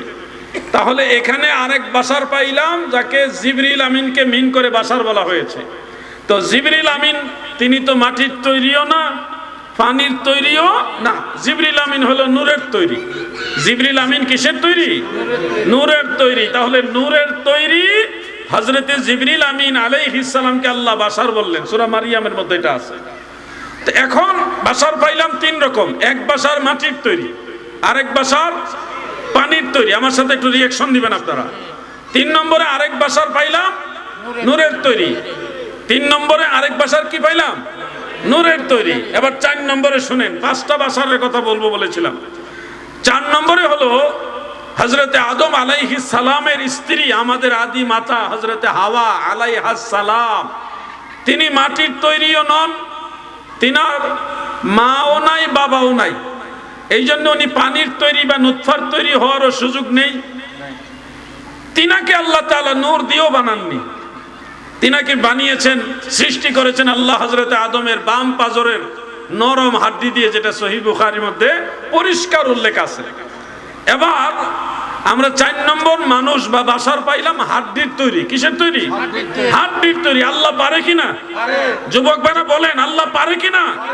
দেখেন আল্লাহ কত কিছু পারে। 4 নম্বরে পাইলাম মানুষ হাড্ডির তৈরি, হাড়ের তৈরি, হাড়। এই 4টা গেল। এবার 5 নম্বরে শুনেন, আমার নবীও বাশার। ইন্নামা আনা বাশারুম মিসলুকুম। নবী গো আপনি বলুন আমি তোমাদের মতোই মানুষ। এই বাশার দ্বারা কি বোঝানো হয়েছে? একজন বক্তা আছে, রকেট বক্তা, আপনারা নিশ্চয় ওনার নাম শুনেছেন। জীবনে বহু মিথ্যাবাদী বক্তা দেখেছি, রকেট হুজুরের মতো এত বড় মিথ্যাবাদী আমি জীবনে কাউকে দেখি নাই। রকেট হুজুর চিনছেননি? ওরে রকেট দিয়া মাহফিলে যায়, হেলিকপ্টার হইলে পছন্দ হয় না, রকেট দিয়া বলে মাহফিলে যায়। কত বড় আন্তর্জাতিক মিথ্যাবাদী রকেট হুজুর। চিনছেন না আপনারা? রকেট হুজুরে চিনছেন না? আরে 1990 সাল, এখন চিনছেননি? ভাড়া কইরা নিত, বহু টাকা পাইতো। 90 সালের ঘটনা। হ্যাঁ, অক্সফোর্ডের শিক্ষক। চিনছেননি না? আরো চিনার লাগবে। এই যে গতকাল বেচারা অনেকবার স্বপ্ন দেখছে আরেকজন বক্তারে, সারাদিন বলে স্বপ্নে দেখছে, তে নামাজ পড়ছে না, জোহর আসর মাগরিব। তো সারাদিনে ঘুমাইও যদি আরেক বক্তারে স্বপ্নে দেখে, এ নামাজ পড়লো কোন সময়, খাইলো কোন সময়? ঘুমাই সারাদিন বলে এক বক্তারে স্বপ্নে দেখছে। কি অসুস্থ মানুষ!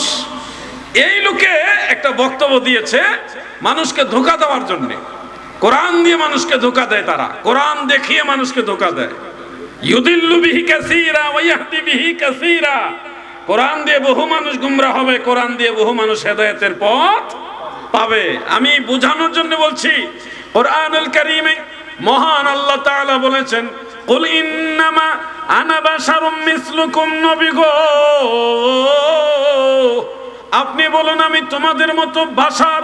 এই যে নবীজিকে আল্লাহ বাশার বলেছেন, এই বাশার নিয়ে জোড়া লাগাইছে আরেক আয়াতের সাথে।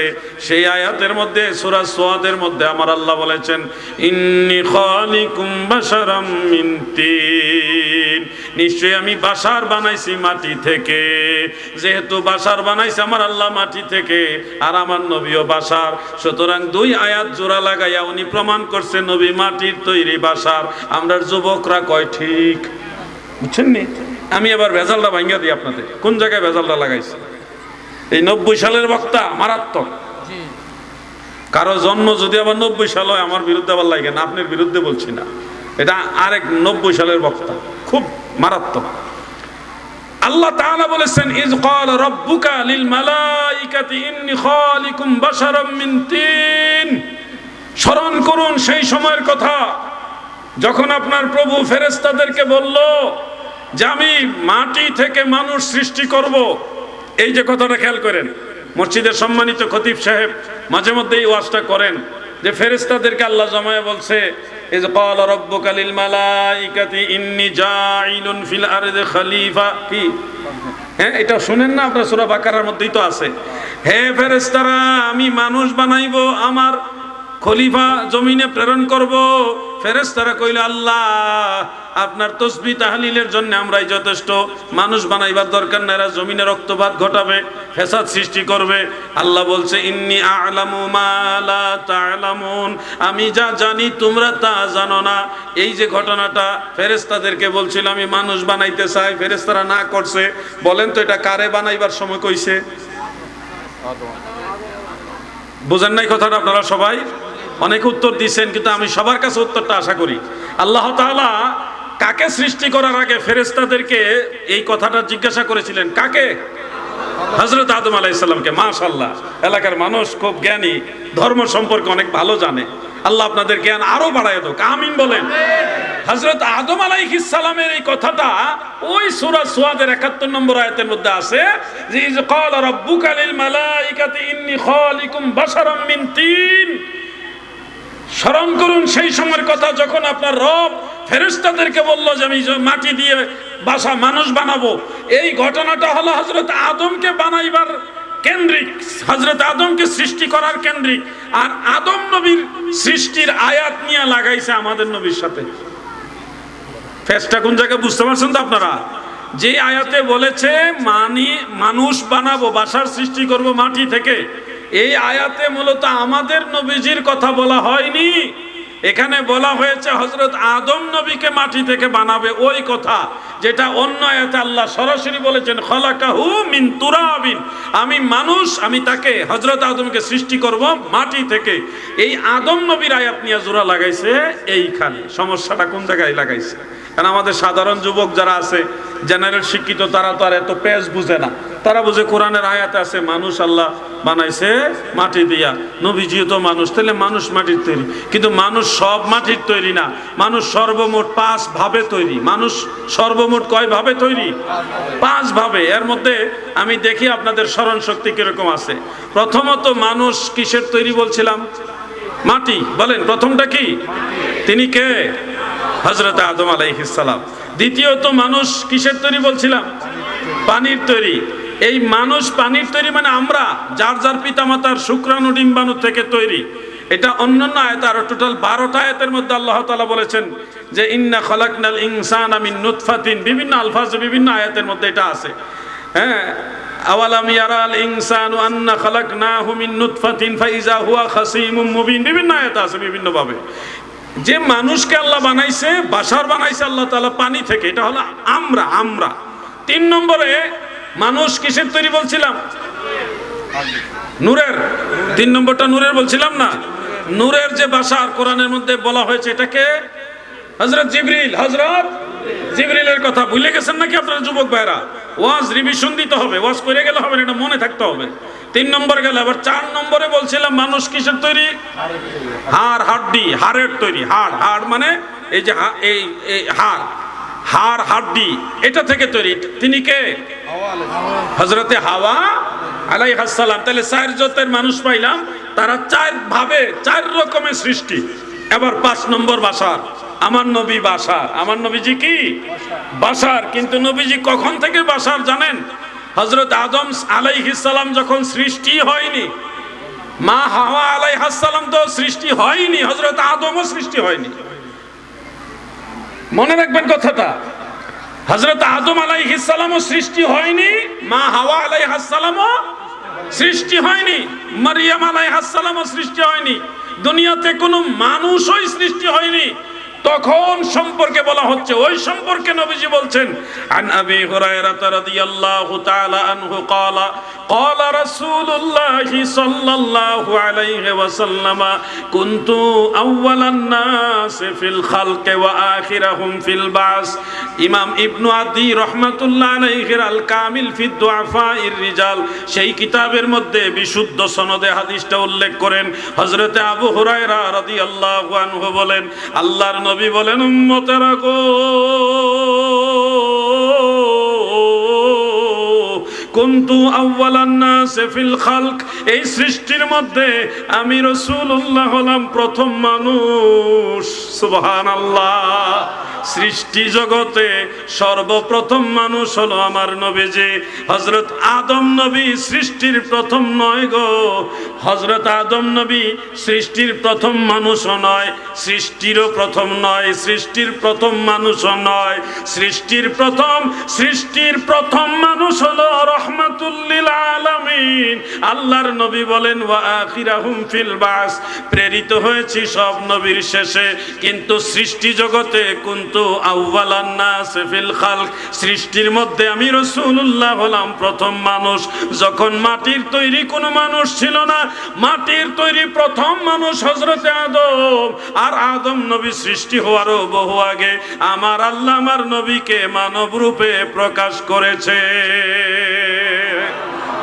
এবার প্রশ্ন হলো, নবীজি হযরতে আদমের আগে মানব রূপে প্রকাশ হয়েছেন, এই মানব রূপটা কি দিয়ে আল্লাহ সৃষ্টি করেছেন? এটা আকীদার বিষয়, মনে রাখবেন, এটা বিশ্বাসজনিত বিষয়। আপনাকে এটা বিশ্বাস রাখতে হবে নবীজি সম্পর্কে।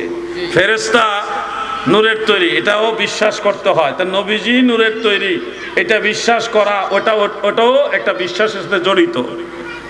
মনে রাখবেন দাদু আমার নবীজি যখন মানব রূপে প্রকাশ হন, তখন কিসের থেকে আল্লাহ তাআলা নবীকে কি দিয়ে মানব রূপে প্রকাশ করেছেন, এই বিষয়টা ক্লিয়ারলি আপনারা জানবেন।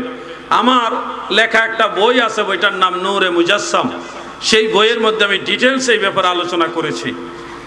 মুলাখাস বক্তব্যটা হলো, ইমাম শিহাবুদ্দিন কাস্তালানি রহমাতুল্লাহ আলাই, ইমাম আব্দুল বাকি জুরকানি রহমাতুল্লাহ আলাই, বিশেষ করে হাফেজুল হাদিস ইমাম আবুল হাসান ইবনু কাত্তান রহমাতুল্লাহ আলাইহি, তিনি তার কিতাবে সবচেয়ে সুন্দর লিখেছেন, ইন্নান নূরান নববী সাল্লাল্লাহু আলাইহি ওয়াসাল্লাম জাসসামা আও জুসিমা বাদা খালকিহি বি আলফাই আশারা আমিন।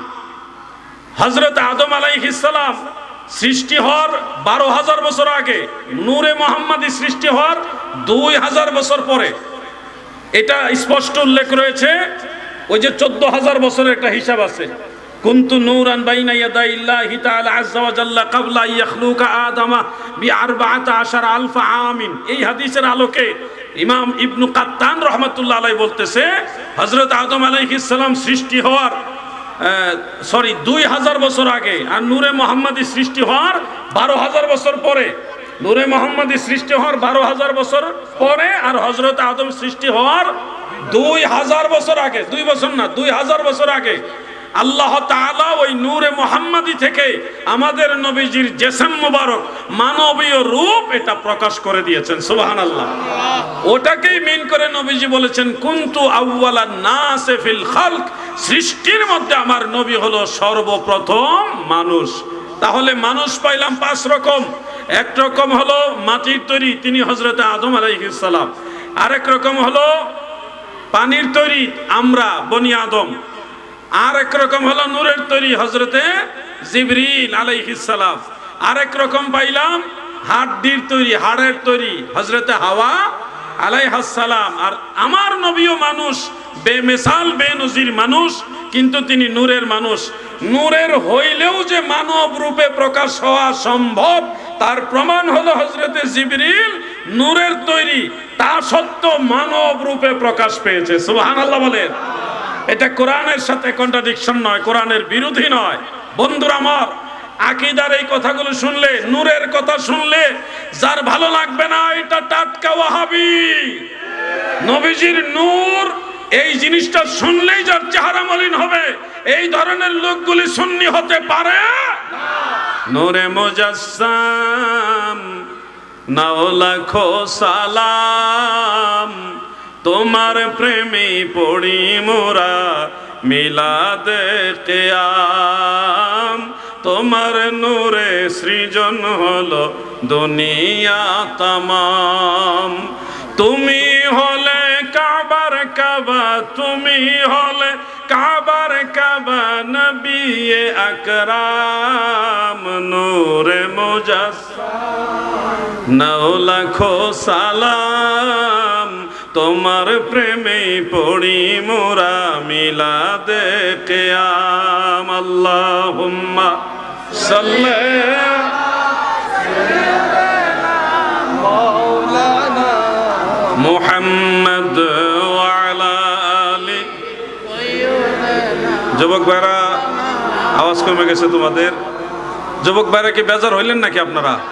আমি আকীদার বিষয়গুলি বলি, আমাকে যতই গালি দেন, আপনার গালি আমার কিছুই আসে যায় না, কারণ আমি নবীর কথা বলি, আমি হক কথা বলি। আজকে আপনি আমার প্রতি বেজার হইতে পারেন, কিন্তু কালকে খুশি হবেন। এরকম বহু লোক আমি আমার জীবনে পেয়েছি যারা আমাকে একসময় গালিগালাজ করেছে, পরে এসে বলছে যে হুজুর আপনার কথাই ঠিক, আপনি মাফ করে দিয়েন। বহু লোক পাইছি, আমি নাম বলে দিতে পারবো অনেকের, কিন্তু বলবো না। তারা আমাকে একসময় ভুল বুঝেছে, গালিও দিয়েছে, পরে এসে আমার কাছে ক্ষমা চেয়েছে, আমি তাদের বুকে জড়ায় ধরছি। কারণ বুঝ দেওয়ার মালিককে আল্লাহ। একদিন না একদিন আপনি বুঝবেন, দুনিয়াতে না বুঝলেও পাগলা, মরলে বুঝবা। আপনাদের সবাইকে বলছি, আকীদার কথাগুলি জানতে হবে, আকীদার কথাগুলো বুঝতে হবে। আবার নবীজি সম্পর্কে এই আকীদাগুলো আপনাদের সন্তানদেরকে জানাবেন, শিখাবেন। আপনারা নিজেদের পরিবারের লোকদেরকেও শিখাবেন, কারণ ওয়াহাবি খারিজি আকীদা প্রত্যেকটা ঘরে ঘরে ঢুকায় দেওয়ার সব ধরনের প্রসেসিং চলতেছে, সব ধরনের প্রসেসিং। নবীজি হযরত আমিরে মুয়াবিয়ার জন্য দোয়া করেছেন, আল্লাহুম্মা জাআলহু হাদিয়াম মাহদিয়া ওয়াহদি বিহি। যে পীর সাহেব নবীর যে কোনো সাহাবীকে নিয়ে সমালোচনা করে, ওই পীর সাহেব পীর না, এটা টাটকা শয়তান, তাকে তালাক দেওয়া আপনার জন্য ফরজ। আমার এই যুবক ভাইয়ের প্রশ্ন হলো, আমিরে মুয়াবিয়া রাদিয়াল্লাহু আনহু সম্পর্কে আমাদের সঠিক আকীদা কি রাখতে হবে? এই প্রশ্নের উত্তর আহলুস সুন্নাহ ওয়াল জামাতের সকল ইমামরা সুস্পষ্টভাবে বলে গেছেন, তিনি রাসূলে পাকের সাহাবী, তিনি রাসূলে পাকের সাহাবী। সাহাবীদেরকে গালি দেওয়া যাবে না, সমালোচনাও করা যাবে না। এটাই আহলুস সুন্নাহ ওয়াল জামাতের চূড়ান্ত ফয়সালা। মনে রাখবেন, শেরে খোদা মাওলায়ে কায়নাত হযরত আলীগুল মুর্তজা কাররামাল্লাহু ওয়াজহাহু, তিনি হলেন আহলে বাইতে রাসূলের সদস্য, তিনি পাক পাঞ্জাতনের একজন, তিনি খোলাফায়ে রাশিদিনেরও একজন। অতএব উনার মর্যাদার সাথে কখনোই হযরত আমিরে মুয়াবিয়া রাদিয়াল্লাহু আনহুর মর্যাদার তুলনা দেওয়া যাবে না, সমান তো দূরের কথা, তুলনাই দেওয়া যাবে না। মাওলা আলীর মর্যাদা অনেক ঊর্ধ্বে, কিন্তু মর্যাদাগতভাবে যদিও মাওলা আলীর সমান হযরত আমিরে মুয়াবিয়া নয়, কিন্তু তিনি রাসূলে পাকের একজন সাহাবী, তিনাকে সম্মান করতে হবে। এখন যদি আপনি আমাকে বলেন যে আমাদের চট্টগ্রামের অমুক হুজুরে বলছে মুয়াবিয়া তিনি খারাপ ছিল, তো অমুক হুজুর বড় না ইমাম বুখারী বড়? অমুক হুজুর বড় না ইমাম শাফিঈ, ইমাম আহমদ বিন হাম্বল ওনারা বড়? তো চাইরো মাযহাবের ইমামরা তরিকতের মধ্যে আপনারা বলেন হুজুর গাউসে পাক বড়, পীর আব্দুল কাদের জিলানী রহমাতুল্লাহ আলাইহির চাইতে বড় কোন বুজুর্গ আমাদের বাংলাদেশে আছে? তো গাউসে পাক তো বলছে আমিরে মুয়াবিয়া সাহাবী, গাউসে পাক বলছে উনি রাসূলে পাকের সাহাবী, গালি দেওয়া যাবে না। তো গাউসে পাকরে যে মানে না, হে আবার কিসের তরিকাপন্থী? তার তো ফির বিরোধী করাই জায়েজ নাই। কথাটা বুঝতে পারছো? তার তো পীর মুরিদি করাই জায়েজ নাই, কারণ গাউসে পাকের কথা সে মানে না, ইমাম আজম আবু হানিফার কথা সে মানে না, ইমাম শাফি ইমাম আহমদ বিন হাম্বলের কথা মানে না, ইমাম মালিকের ফাইসালা মানে না, বড় বড় ইমাম বুখারীকে মানে না, ইমাম মুসলিমকে মানে না। কোন ইমামের রেফারেন্স দিলে বলে তারা উমাইয়া। কি অবস্থা! এরা যদি উমাইয়া হয় তাহলে তোমার সঠিক আর হাদিস পাইবা কার কাছে? কথাটা বুঝতে পারছেন না? আমরা আহলে বাইতের শান প্রমাণ করার জন্য বুখারী শরীফের হাদিস নেই না? আহলে বাইতের শান প্রমাণ করার জন্য তিরমিজি, আবু দাউদ, নাসাইয়ের হাদিস তো নেই? তো আহলে বাইতের শানের ব্যাপারে এই হাদিস থেকে, এই কিতাব থেকে হাদিস নিলে সঠিক হয়, সেখানে আমিরে মুআবিয়া সম্পর্কে হাদিস নিলে তখন এটা সঠিক হয় না, এটা কেমন কথা? সবচেয়ে গুরুত্বপূর্ণ বিষয় হলো, মনে রাখবেন, সাহাবীদের সমালোচনাকারীকে আল্লাহর নবী পছন্দ করে না। নবীজি হযরত আমিরে মুআবিয়ার জন্য দোয়া করেছেন, আল্লাহুম্মা জাআলহু হাদিয়াম মাহদিয়া ওয়াহদি বিহি। এটা হাসান সনদের হাদিস। আল্লাহর নবী হযরত মুআবিয়ার জন্য দোয়া করেছেন। রাসূল আকরাম সাল্লাল্লাহু আলাইহি ওয়াসাল্লাম যার জন্য দোয়া করেছেন, আপনি তাকে গালি দিচ্ছেন। কত বড় বুজুর্গি আপনার! যে পীর সাহেব নবীর যে কোনো সাহাবীকে নিয়ে সমালোচনা করে, ওই পীর সাহেব পীর না, এটা টাটকা শয়তান। তাকে তালাক দেওয়া আপনার জন্য ফরজ। আহলে বাইতের সমালোচনা যে করে এটাও শয়তান, সাহাবায়ে কেরামের সমালোচনা যে করে ওটাও শয়তানে পীর না, এটা টাটকা শয়তান। তাকে তালাক দেওয়া আপনার জন্য ফরজ, না হয় সেও জাহান্নামে যাবে, আপনাকেও জাহান্নামে নিয়ে যাবে। কথা বুঝতে পারছেন আপনারা? আমরা যখন ক্লিয়ারলি কথা বলি তখন তারা হুজুর আনে কিছু ভাড়া কইরা, বাংলা হুজুর, বাংলা দেখে দেখে পড়তে পারে না, আরবিতে বাহাস করবো। চিন্তা করা যায়? বাংলা দেখে দেখে পড়তে গেলে তার মুখে বেজা যায়। এরা নাকি আমাদের সাথে ডিবেট করবে। ওটা কোনো অহংকার না, এগুলি ফাইসালা আমরা দিব না, এগুলি ফাইসালা আগে ইমামরা দিয়ে গেছে, আমরা সেটা অনুসরণ করব।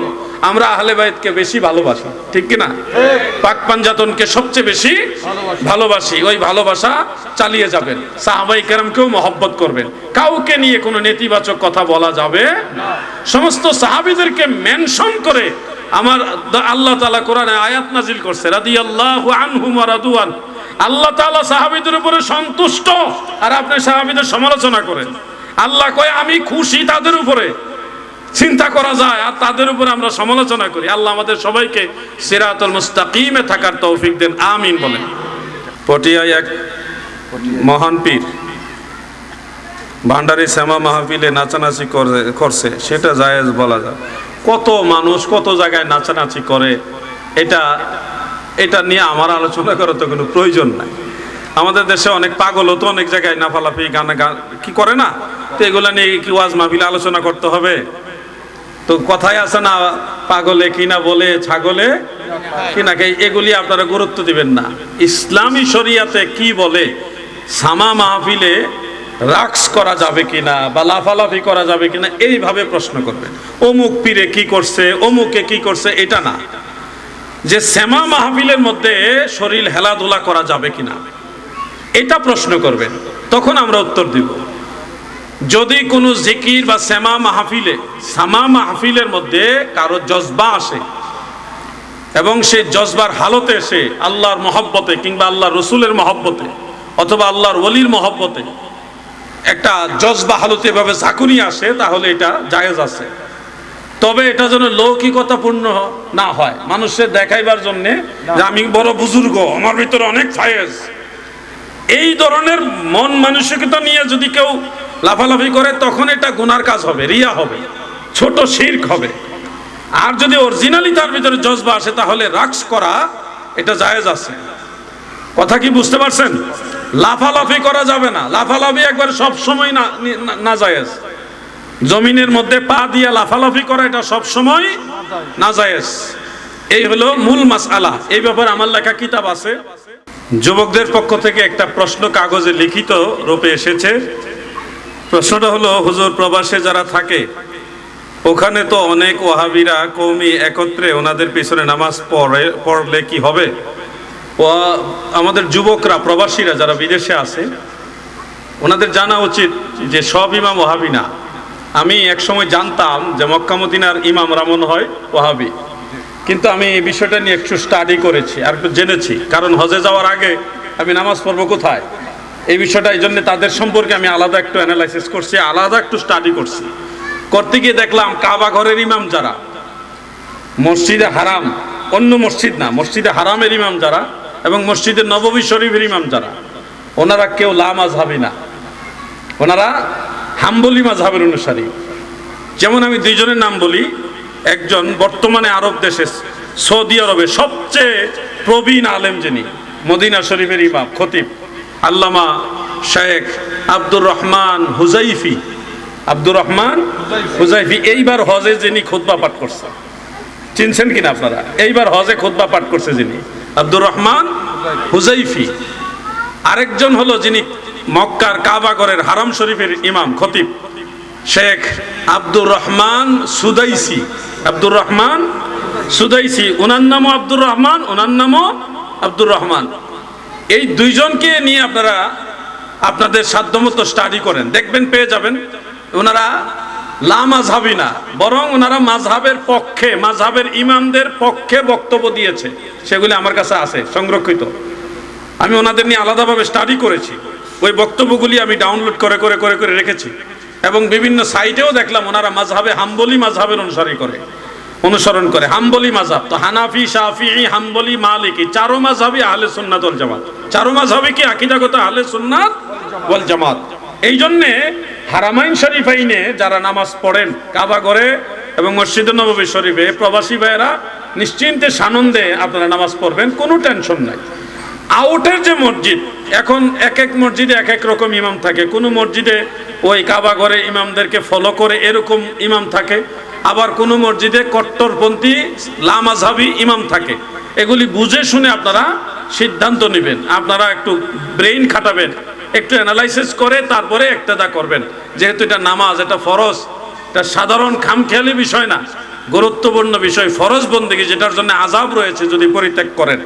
এই জন্য নামাজের ক্ষেত্রে অবশ্যই ইমাম আকীদায় সঠিক কিনা এটা যাচাই করে তারপর আপনারা সিদ্ধান্ত নেবেন। প্রবাসী এবং বাংলাদেশেও অনেক জায়গা আছে, অনেক মিল ফ্যাক্টরি আছে যেখানে নামাজ পড়তে হয় আমাদের কর্মজীবী ভাইদের, সেখানে ইমাম পাওয়া যায় না সুন্নি। সেক্ষেত্রে আপনারা আপনাদের কায়দা মতো টাইম শিডিউলটা চেঞ্জ করে আপনারা আলাদা করে ছোট ছোট জামাত করে নেবেন, হিকমত খাটে চলবেন, তাহলে আল্লাহ আপনাদের সাহায্য করবেন। আমিন।